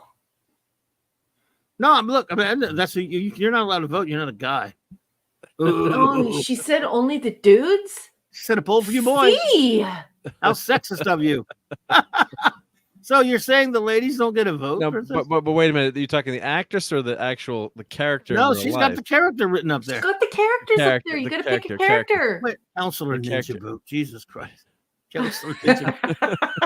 It's Counselor Camel Toe, but Ninja Boot'll do. Yeah. So, and I mean, first of all, it's a tough one between 7 and T'Pol for me. But 7, and they're both very stoic. And can break you in half because they have superpowers. But yeah, it's that is actually tough. But I go with wait, T'Pol's hotter a little bit. T'Pol's gorgeous, but do you are you only having relations every 7 years? Are we talking? No, I know. no, I think you don't have to go that far. So just to make which is hotter. She's asking which is hotter. So Oh God! the thing is, guess- 7 I has think long T'Pol hair is though. I don't like. naturally- I'm not. It takes you have to be unbelievably fantastically hot like T'Pol for me to excuse shorter hair like that. Whereas 7 has long hair, so it's And wow. you can't say that you can only wait for Pon Far because no. she gives excellent massages, and I'm pretty sure those massages they almost cross home plate. So I don't know about your theory, Mark D with a C. Katie, yeah, see, the thing is, Kate, I can't say you're wrong about you. Kate 7 is very pretty. Just basic prettiness, yes, too. But so is T'Pol. And Jadzia is beautiful. She didn't mention She's Jadzia, gorgeous but too. Oh, she's gorgeous! beautiful. She's Good gorgeous. God, yeah. Mhm. Yeah. It's a tough one now. It is a Yeah. tough one. But I don't know. I think 7 might assimilate you too much. I don't know. She might go Nah. overboard. Yeah. Yeah, they're all something. Hey, Sean Carter, appreciate that, but he's just Aw. T'Pol. She's one of the most loyal characters ever. Well, yeah, Yeah. we're talking. Yeah, character Yeah. traits and all that stuff. I think that was just a basic who she was saying. Who do you think is the Who's hottest? cutest? Yeah. We're just But being Jerry Ryan superficial. is Yeah, we're is being gorgeous. superficial here. Yeah, but Jerry Ryan is extremely gorgeous too. I mean, that's not Oh yeah. Yeah. Let's see, I mean, she it's, says Clobby is right. Most women can't pull off the short hair like they think they can, and none of them can pull off the bangs. Yep. I mean, like there's a bit in this in Body and Soul where Jerry Ryan knows her hair down, so to speak, and she just drives me crazy. It would drove me nuts. But she's always walking around with her hair, like all back and stuff. and so we don't see it. Other than that episode a few weeks ago, there was one, where it's all down or whatever. So when it's down, I'm like, oh God, holy crap, even better. I mean, it's Silverland has bangs? the pixie cut. it's a thing with me. Yeah, but certainly, look, there's another thing. If Jacqueline Pierce wasn't so fantastically, it's insanely sexy, I would hate her. It's like the hair is so short. It is. It's super and I don't short. like it. But I would just like to say, as a mom, I'm now speaking to everyone as a mom. 100%. If you phone me and you tell me that you got bangs, I know for sure that it's a cry for help. All bangs are a cry for help. I am a mother. Don't try and argue with me on this. It's just true. Or Captain Bangway. Oh, she's not. Oh, she's look at Max. Look at Max. You like Linda Park, really? I think she's beautiful. She's gorgeous too. Linda Park is cute. She's cute. Yeah, but she's not the overtly she's adorable though. Mm-hmm. Yeah, she's not the overtly. But I mean, of course, in that decon bay, I mean, that poor Trip was stuck in the decon bay. Stuck. Stuck. I wouldn't exactly use the word stuck. And of course, I've heard him called eye candy for the ladies too. So I mean, well, my offspring, massive crush on him. On Trip. Yeah, well, the volleyball game in the desert. I mean, come on, I'm sure a lot of ladies probably rewound that scene, right? With all the guys. The offspring really, really enjoyed that. The offspring, that was most enjoyable for the offspring. Trip. Yeah. Good night, Katie. Have a good one. Good night, Katie. Live long and prosper. Oh, but look, course, yeah, she's been doing a lot of Star Wars lately, haven't you, Katie? Well, there you go. I personally hate Ewoks, but, Yeah, but that's too. okay. Bobby eats them for dinner. But the crazy thing is, we've invented tanning beds, but in that century they still have to manually apply the decon gel. They don't have an automatic spray for it. And like, I wonder why. Oh yeah, that was one of the silliest things about it. I know why they did it, of course, but it was so ridiculous. But yeah. I remember reading the articles like, oh, we got to sex up Enterprise, Yeah, they were talking about that's TV for you. Imagine that when they actually wanted ratings on their TV show. Yeah, and I'm willing to overlook that because that was a business. I mean, hey. Maybe the cream required ionization. but you know what? Instead of just being sprayed on the body, it needed to be warmed up and rubbed in, so that it could be fully absorbed. I mean, I'm okay with it because it made the show sexy. And to me, I'm not going to pick that apart. Well, it also it works in the logic of your story because in Starfleet Command, the people are going to be the best and most fit type of people. It just stands to reason they're not going to be Tilly. Tilly's not going to make it in Starfleet. In a sane world, nobody like the people on STD, those neurotic bunch of idiot morons that are not going to make it. They're going to be the best of the best. They're going to be like they were, what they've been portrayed in any of the other actual series 66 through 05, like people who are, extraordinary fit and brilliant and all this other stuff. And so plus they would have invented food and medicine that would have prevented you from becoming dimensionally challenged too. Even and exercise routines, and look at how much they're a lot heavier people these days too, but it's also more people that are incredibly fit and look a lot younger too. Mark makes science into magic, folks. We can't predict what medical breakthroughs we're going to have. We can't predict what type of scientific breakthroughs we're going to have. All we can do is create the ideas in our mind. And Cooper with the cell phone, he saw Captain Kirk, and in an interview he gave, I discuss it in my master's thesis about communication historiography. Cooper said in an interview that he saw Captain Kirk with his communicator, and he wanted to invent that. So basically, what he did is he set out to put the guts into the communicator. So without Gene Roddenberry creating that, something to aspire to, we didn't have that invention.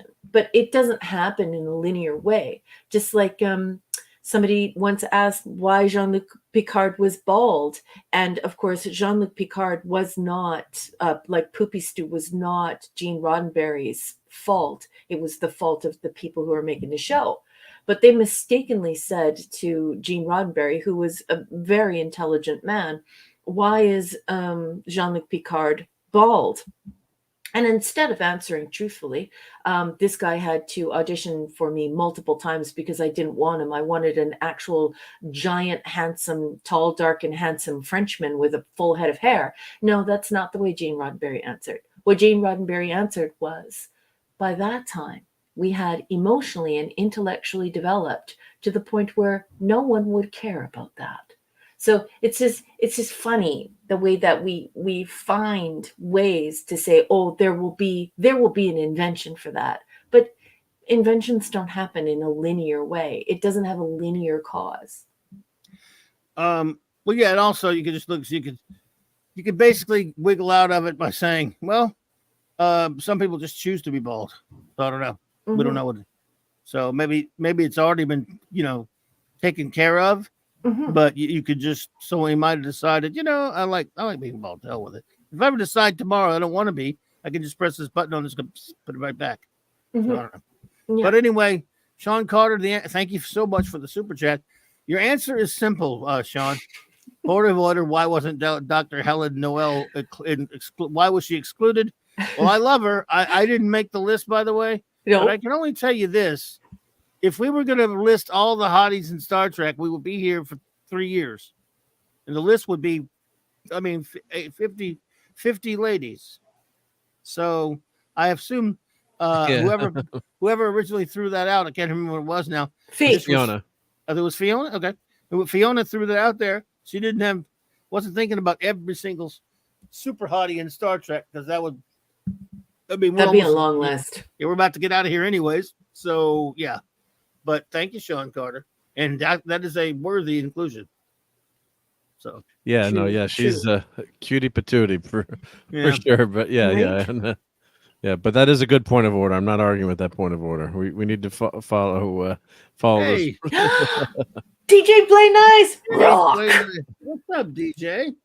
Oh, welcome. Good to see you. Has been a member for 6 months now.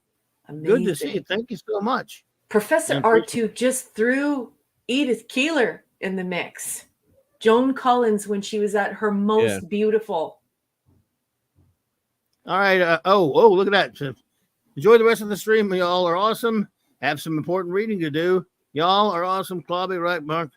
Thank you so much. Well, thank you for the birthday wishes. Eating unicorn ice cream. Well, all right, buddy. You take care. And don't watch The Acolyte if you value your time. And speaking of Dadman, Dadman is going to be doing a full book interview with me on the 11th, folks. So hop on over to Dadman's channel and check out that interview. He's going to interview me about my stories, and I'm so excited about it. Good night. Dadman, I don't know if Dadman saw the news that JT Kirk was taken to the hospital, so I don't know if you saw that. Dadman. I don't know. I'll message him.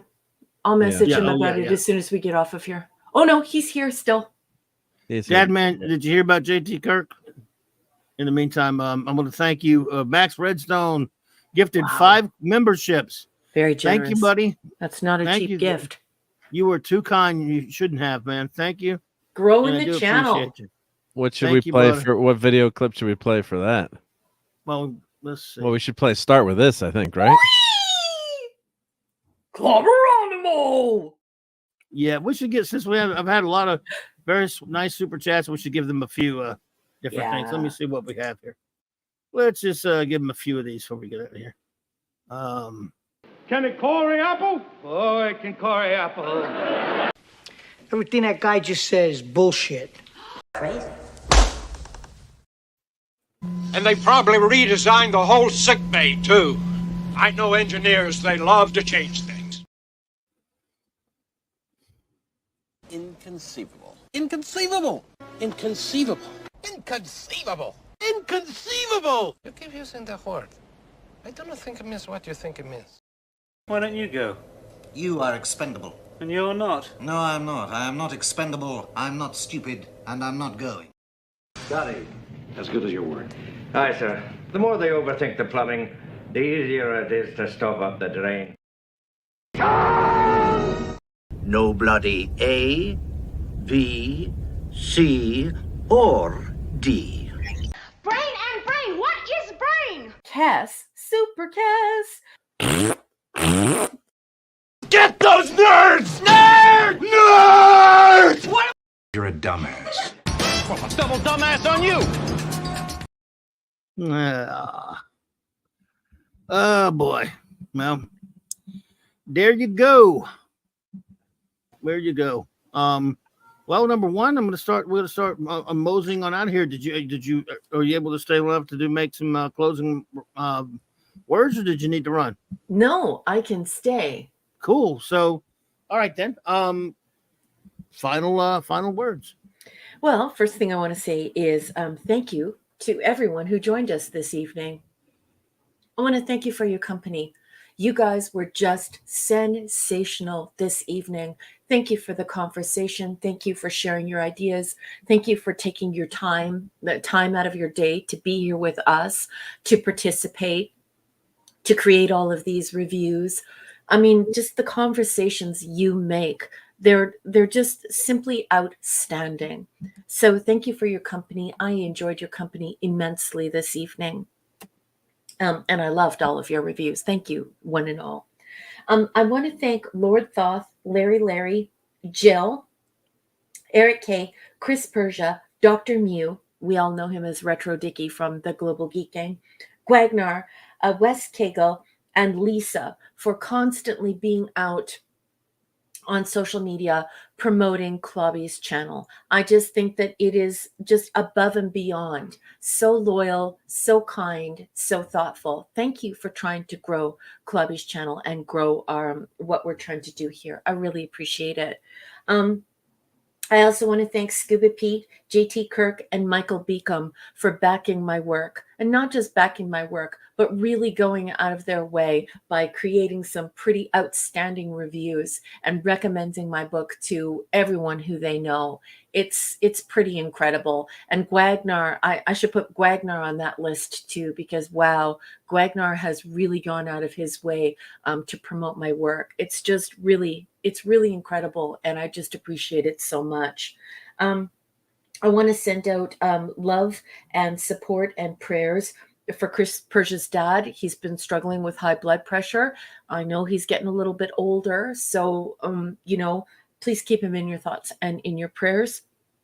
Also, Enigmatic Drop Bear, I just want him to know that he is team Clobberin Times. He is team 735. He is in the 735 club. We are behind him. He is not alone. He has an entire team of people who absolutely love him. And we're sending all of our love and support to his wonderful family and to him. You will beat this. And I love you, and you're going to beat this. This is nothing. You are strong, and you have a whole team of people who love you. I also want to send some love out to Philip Story's mother-in-law. She had some health problems recently, so if you can take some time to include her in your prayers, that would be great. Tonight, something horrible happened. I was contacted while we were on air by JT Kirk. He left the chat and he was rushed to the emergency room of the hospital. From his emergency room, after they had given him some medication for the pain, he said, Raquel, I just didn't want to scare everyone. So he is in hospital. We love JT Kirk very much. I hope he's resting, and he will update us on what the tests come back and what they reveal. In the meantime, please send your prayers. Send him a note to his Twitter. Let him know you care about him, that you're thinking about him. But JT Kirk, we love you very much. I also want to send our love and support to Shooter. Shooter is away for 3 months, and I have my suspicions, although I'm just speculating, that he is in service. And so I just want to thank you for your service, and I just want you to know that we all want you to come home healthy and safe. So be careful out there, whatever it is that you're doing for 3 months. We are all thinking about you, and you are missed in the chat. I also want to thank everyone who has been helping to promote my books. This hasn't been an easy road for me. Science fiction is a teeny tiny category, and it has been overrun by activists and activism. And that is really sad, because if you try and publish now, it just doesn't work. That's the first thing they say to you. You have to be famous and a multi-million-dollar publisher to even have anyone read your short stories. And we don't have magazines to do it anymore. And we don't have shows like The Twilight Zone or The Outer Limits to do it anymore. So where is the science fiction going? Where are science fiction short stories? Where are they? What space are they supposed to occupy? Well, the answer is there is no space for those stories anymore. And so these 25 marvelous humans stepped forward and said, let's kick it 19th, 20th, 18th century even style, and we're going to become your patrons. And we're going to get your book over the finish line. So I want to thank those people for backing my book and helping to make my science fiction count, because I'm not an activist and I don't write about activism. I write about technology. I write about science. I write about the fact that we might not be alone in the universe. I write about technological inventions and innovations and how they affect people. So anyway, thank you, Larry, and Tony Stark, full backers of my book. These two incredible people. I love them so much. And they really, really were so generous with me. Thank you, Larry, and Tony Stark. I also want to thank Sean Carter, Penny Lane, Shooter, Gwagnar, Dave C, Chris Persia, Skib and Leslie Pete, Eric Kane, his trusty dusty dog Kirby, and his little tigger of a ginger cat, Enigmatic Dropper. Love you, sweetheart. Sending you the warmest hug and a little smooch for your cheek, because I think the world of you, sweetheart. And I can't believe Gwagnar sent me a mini version of you so that my creature can hold Enigmatic Drop Bear. It's just hysterical. Michael and Cassandra Beacom, Mark D with the C, Anti-Derivative Jill, Maximum Redstone, JT Kirk, I love you, Kirk. Get a hold of me. Please rest. I hope you're okay. Dabman and the Dabman clan, happy birthday, Dadman. It has been such a pleasure to know you. You're such a great friend.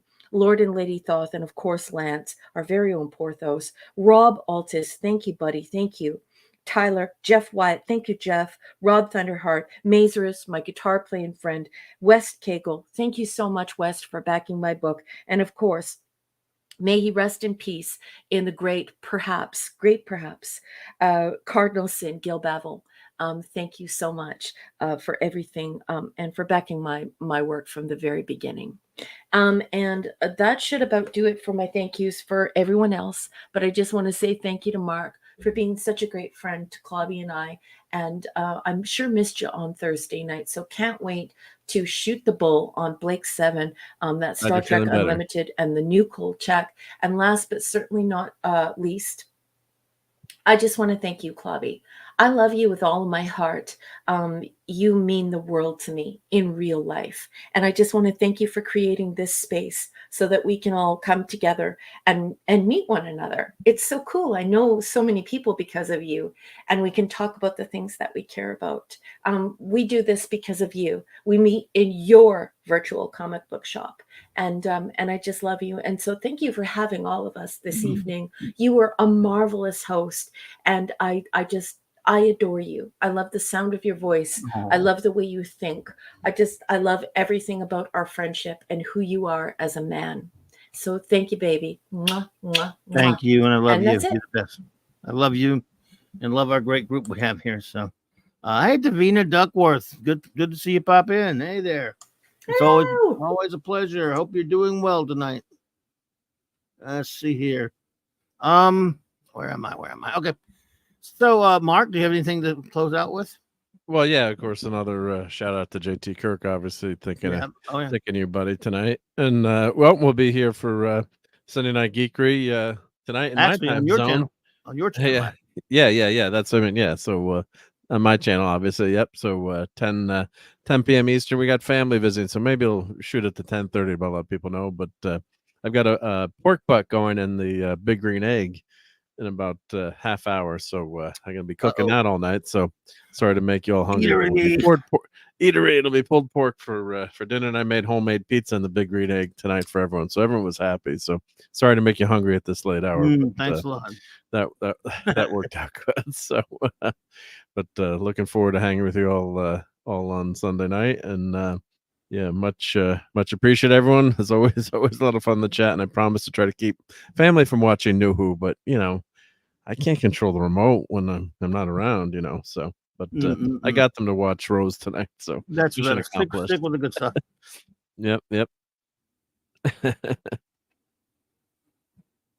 Well, wow. Let's do some show notes and shout outies. We'll get everyone shouted out in a second. A few show notes quickly, as Mark had already mentioned.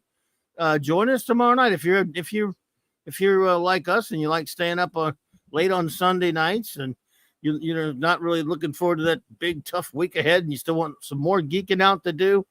Join us on the great Mark D with a C's channel. He'll put a link in the chat there. For Sunday Night Geek Read, 10 p.m. Eastern Standard Time, where I'll be there as his sidekick on his channel. If you've not already subscribed to his channel, please do. Where we just, like you said, we'll probably talk about some current geek news that's going on. I guess I guess I'll yell and scream about the new Doctor Who if he wants me to. I'm just kidding. I already did that. No, I haven't done that yet because it just came on last night. It just felt like I've been doing it all day, maybe. I don't know. So, anyway, there's that, and the Crapalite and stuff like that. So then he gets a little eatery going as well, as we said. And let's see. This Monday, I'll usually 3 times out of the month, we do our Legion of Superheroes reviews on J-Man's channel. But on the B Monday of every month, we're back here on my channel. J-Man joins me for our Earth B visit to the wacky world of Bob Haney, a presentation of World's Finest number 224, continuing our reviews of the craziest writer in comics history. You've not lived comics until you've experienced a Bob Haney story, and as given to you or presented to you by J-Man and myself. We have a lot of fun with that. It's truly it's quite an experience if you're a comics fan and if you like comics history. And then later, that will be, of course, at 6 p.m. Central. And then later at 9 Central for my usual Monday night Mark C. Comics Talk. Open comic book talk usually, unless I come up with a comic book topic. Probably no topics this week. I might review a comic, but other than that, probably just a open comics geek talk. Tuesdays and Thursday nights, I'm hanging out with the great on the great Midnight's Edge After Dark, Tom Connor's channel at 6 p.m. Central, 7 Eastern. For that great group over there, a good bunch of pals over there. And then sometimes when he has them on Wednesday nights, I'm at the great Stone Loki's, my good buddy Stone Loki's channel at 7 Central for the comic book round table. And on Wednesday nights, I'm back here again. Same Clobby time, same Clobby channel. All 4 of my shows that I do a week are at 9 p.m. Central Standard Time. And that is Wildcard Wednesday night. Wide open geek talk. Just you and me. Any questions or anything you want to just interact with me and talk about geek-wise? If I can answer it, I will. Or if I can converse about it, I will with you. Once in a while, we'll stick a topic in there, hence the wild card. But usually it's just me geeking out with you and having a good time. And, of course, join us every Thursday night, 9 p.m. Central Standard Time for Clobby's Clubhouse with my 2 wonderful friends who are here with me right now. My wonderful first officer, Commander R.M. Briggs, Raquel, and, of course, the great Mark D with a C, the chief engineer. Join me for geek fun such as a Blake 7 episode review, a Kolchak the Night Stalker episode review, and a Star Trek comic book review called Star Trek Unlimited. And, of course, we do other Star Trek comics as well.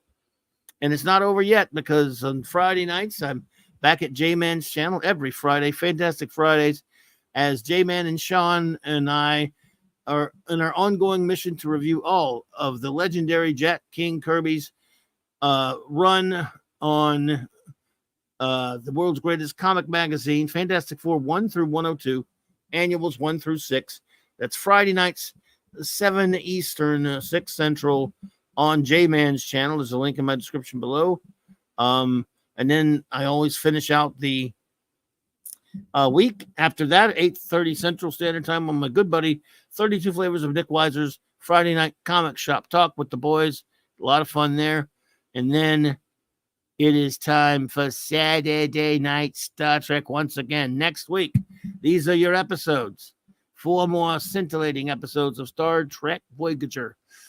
Flesh and Blood Part 1, Flesh and Blood Part 2, Shattered, and Lineage. Yes, I can feel the excitement blasting through that chat. Yeah. Speaking of Saturday Night Star Trek, I just want to jump in, even though it's incredibly rude. I'm so sorry, Clobby, but I just received an update from JT Kirk. He's going to be in testing all night, so he's going to be absolutely exhausted. So if you want to send him a note on Twitter, just a little note of encouragement, I think he'd like that very much because, they're probably going to try and keep him awake while they get all these tests done. But I just wanted to let everyone know something very important, that it has just made me lower my shoulders about 2 feet.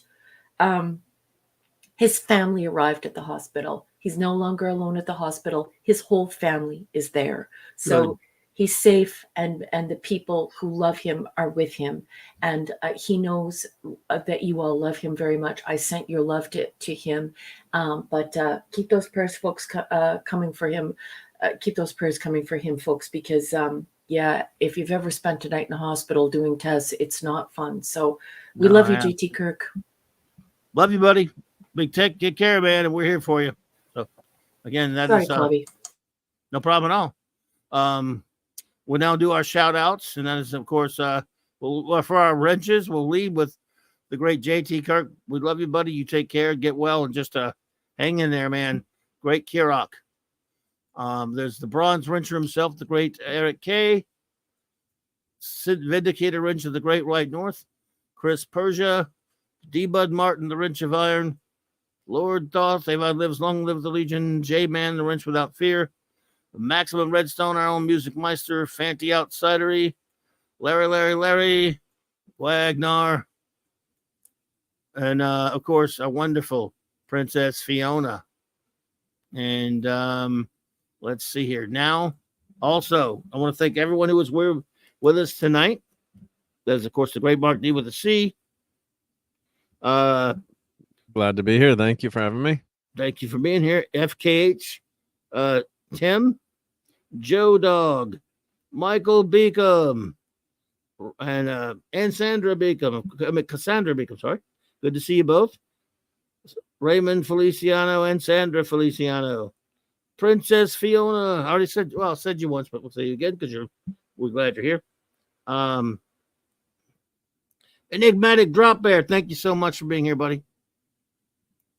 Simply Steve. Bubba Doom 1, my friend. Thank you for being here. Larry. Let's see. Penny. The Tetrarch of Apathy. RRT and Z. Professor R2. Neon Knight. Captain Notfinity and Beyond. Grim. Shooter. Shout out to Shooter wherever you are, buddy. Take care. Be careful out there, brother. Can't wait to see you come back. The great Gary Ambrosia.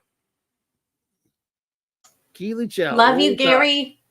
Yep, yeah, big shout out to Gary. By the way, all those who are lurking out there, you lurkers, I forget sometimes. I'm terrible about that. I apologize. Thank you so much to the lurkers. We really appreciate it. Please let's like and subscribe if you would. But either way, great to have you. And also those watching on a download or a rewatch. Cannot thank you enough. Appreciate you. Sean Carter from Mars. Thanks for everything, buddy. Lisa. Rob Altus, my friend. All right. E. Clay Thompson. Maddie's daddy, my buddy Maddie's daddy was here. Sander Hammerslag. The lovely Katie was here. Katie. Touring Machine. Bad Gamergate. Let's see. Your Muslim uncle. West Kegel. Picasso, Zathras, Brogu from my old hometown, Narada Axamanda Bear, Malachi D. Wildman. Let's see. Mars Monkey Maximum M, K. Roberts, Ebu with a gun, Apollomedes Binyan, Adega Outlaw, Talkie Toaster. Would you like some toast? SP4H, Dadman of the Dadman Clan. Happy birthday, buddy. DJ Play Nice. Happy birthday, yeah. Davina Duckworth. I think we got everybody. I hope we did. Hope we didn't miss anyone. Thank you all so much for being here with us tonight. And again, shout out to our great buddy JT Kirk. We're with you, buddy. Good night and have a wonderful Sunday or remainder of your weekend, whatever time it is or part of the world you are. Take care and clobber on.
You have to set an example even in the face of stupidity. Now, everybody that reads comic books knows that Kirby's Silver Surfer is the only true Silver Surfer. I just love clobbering time.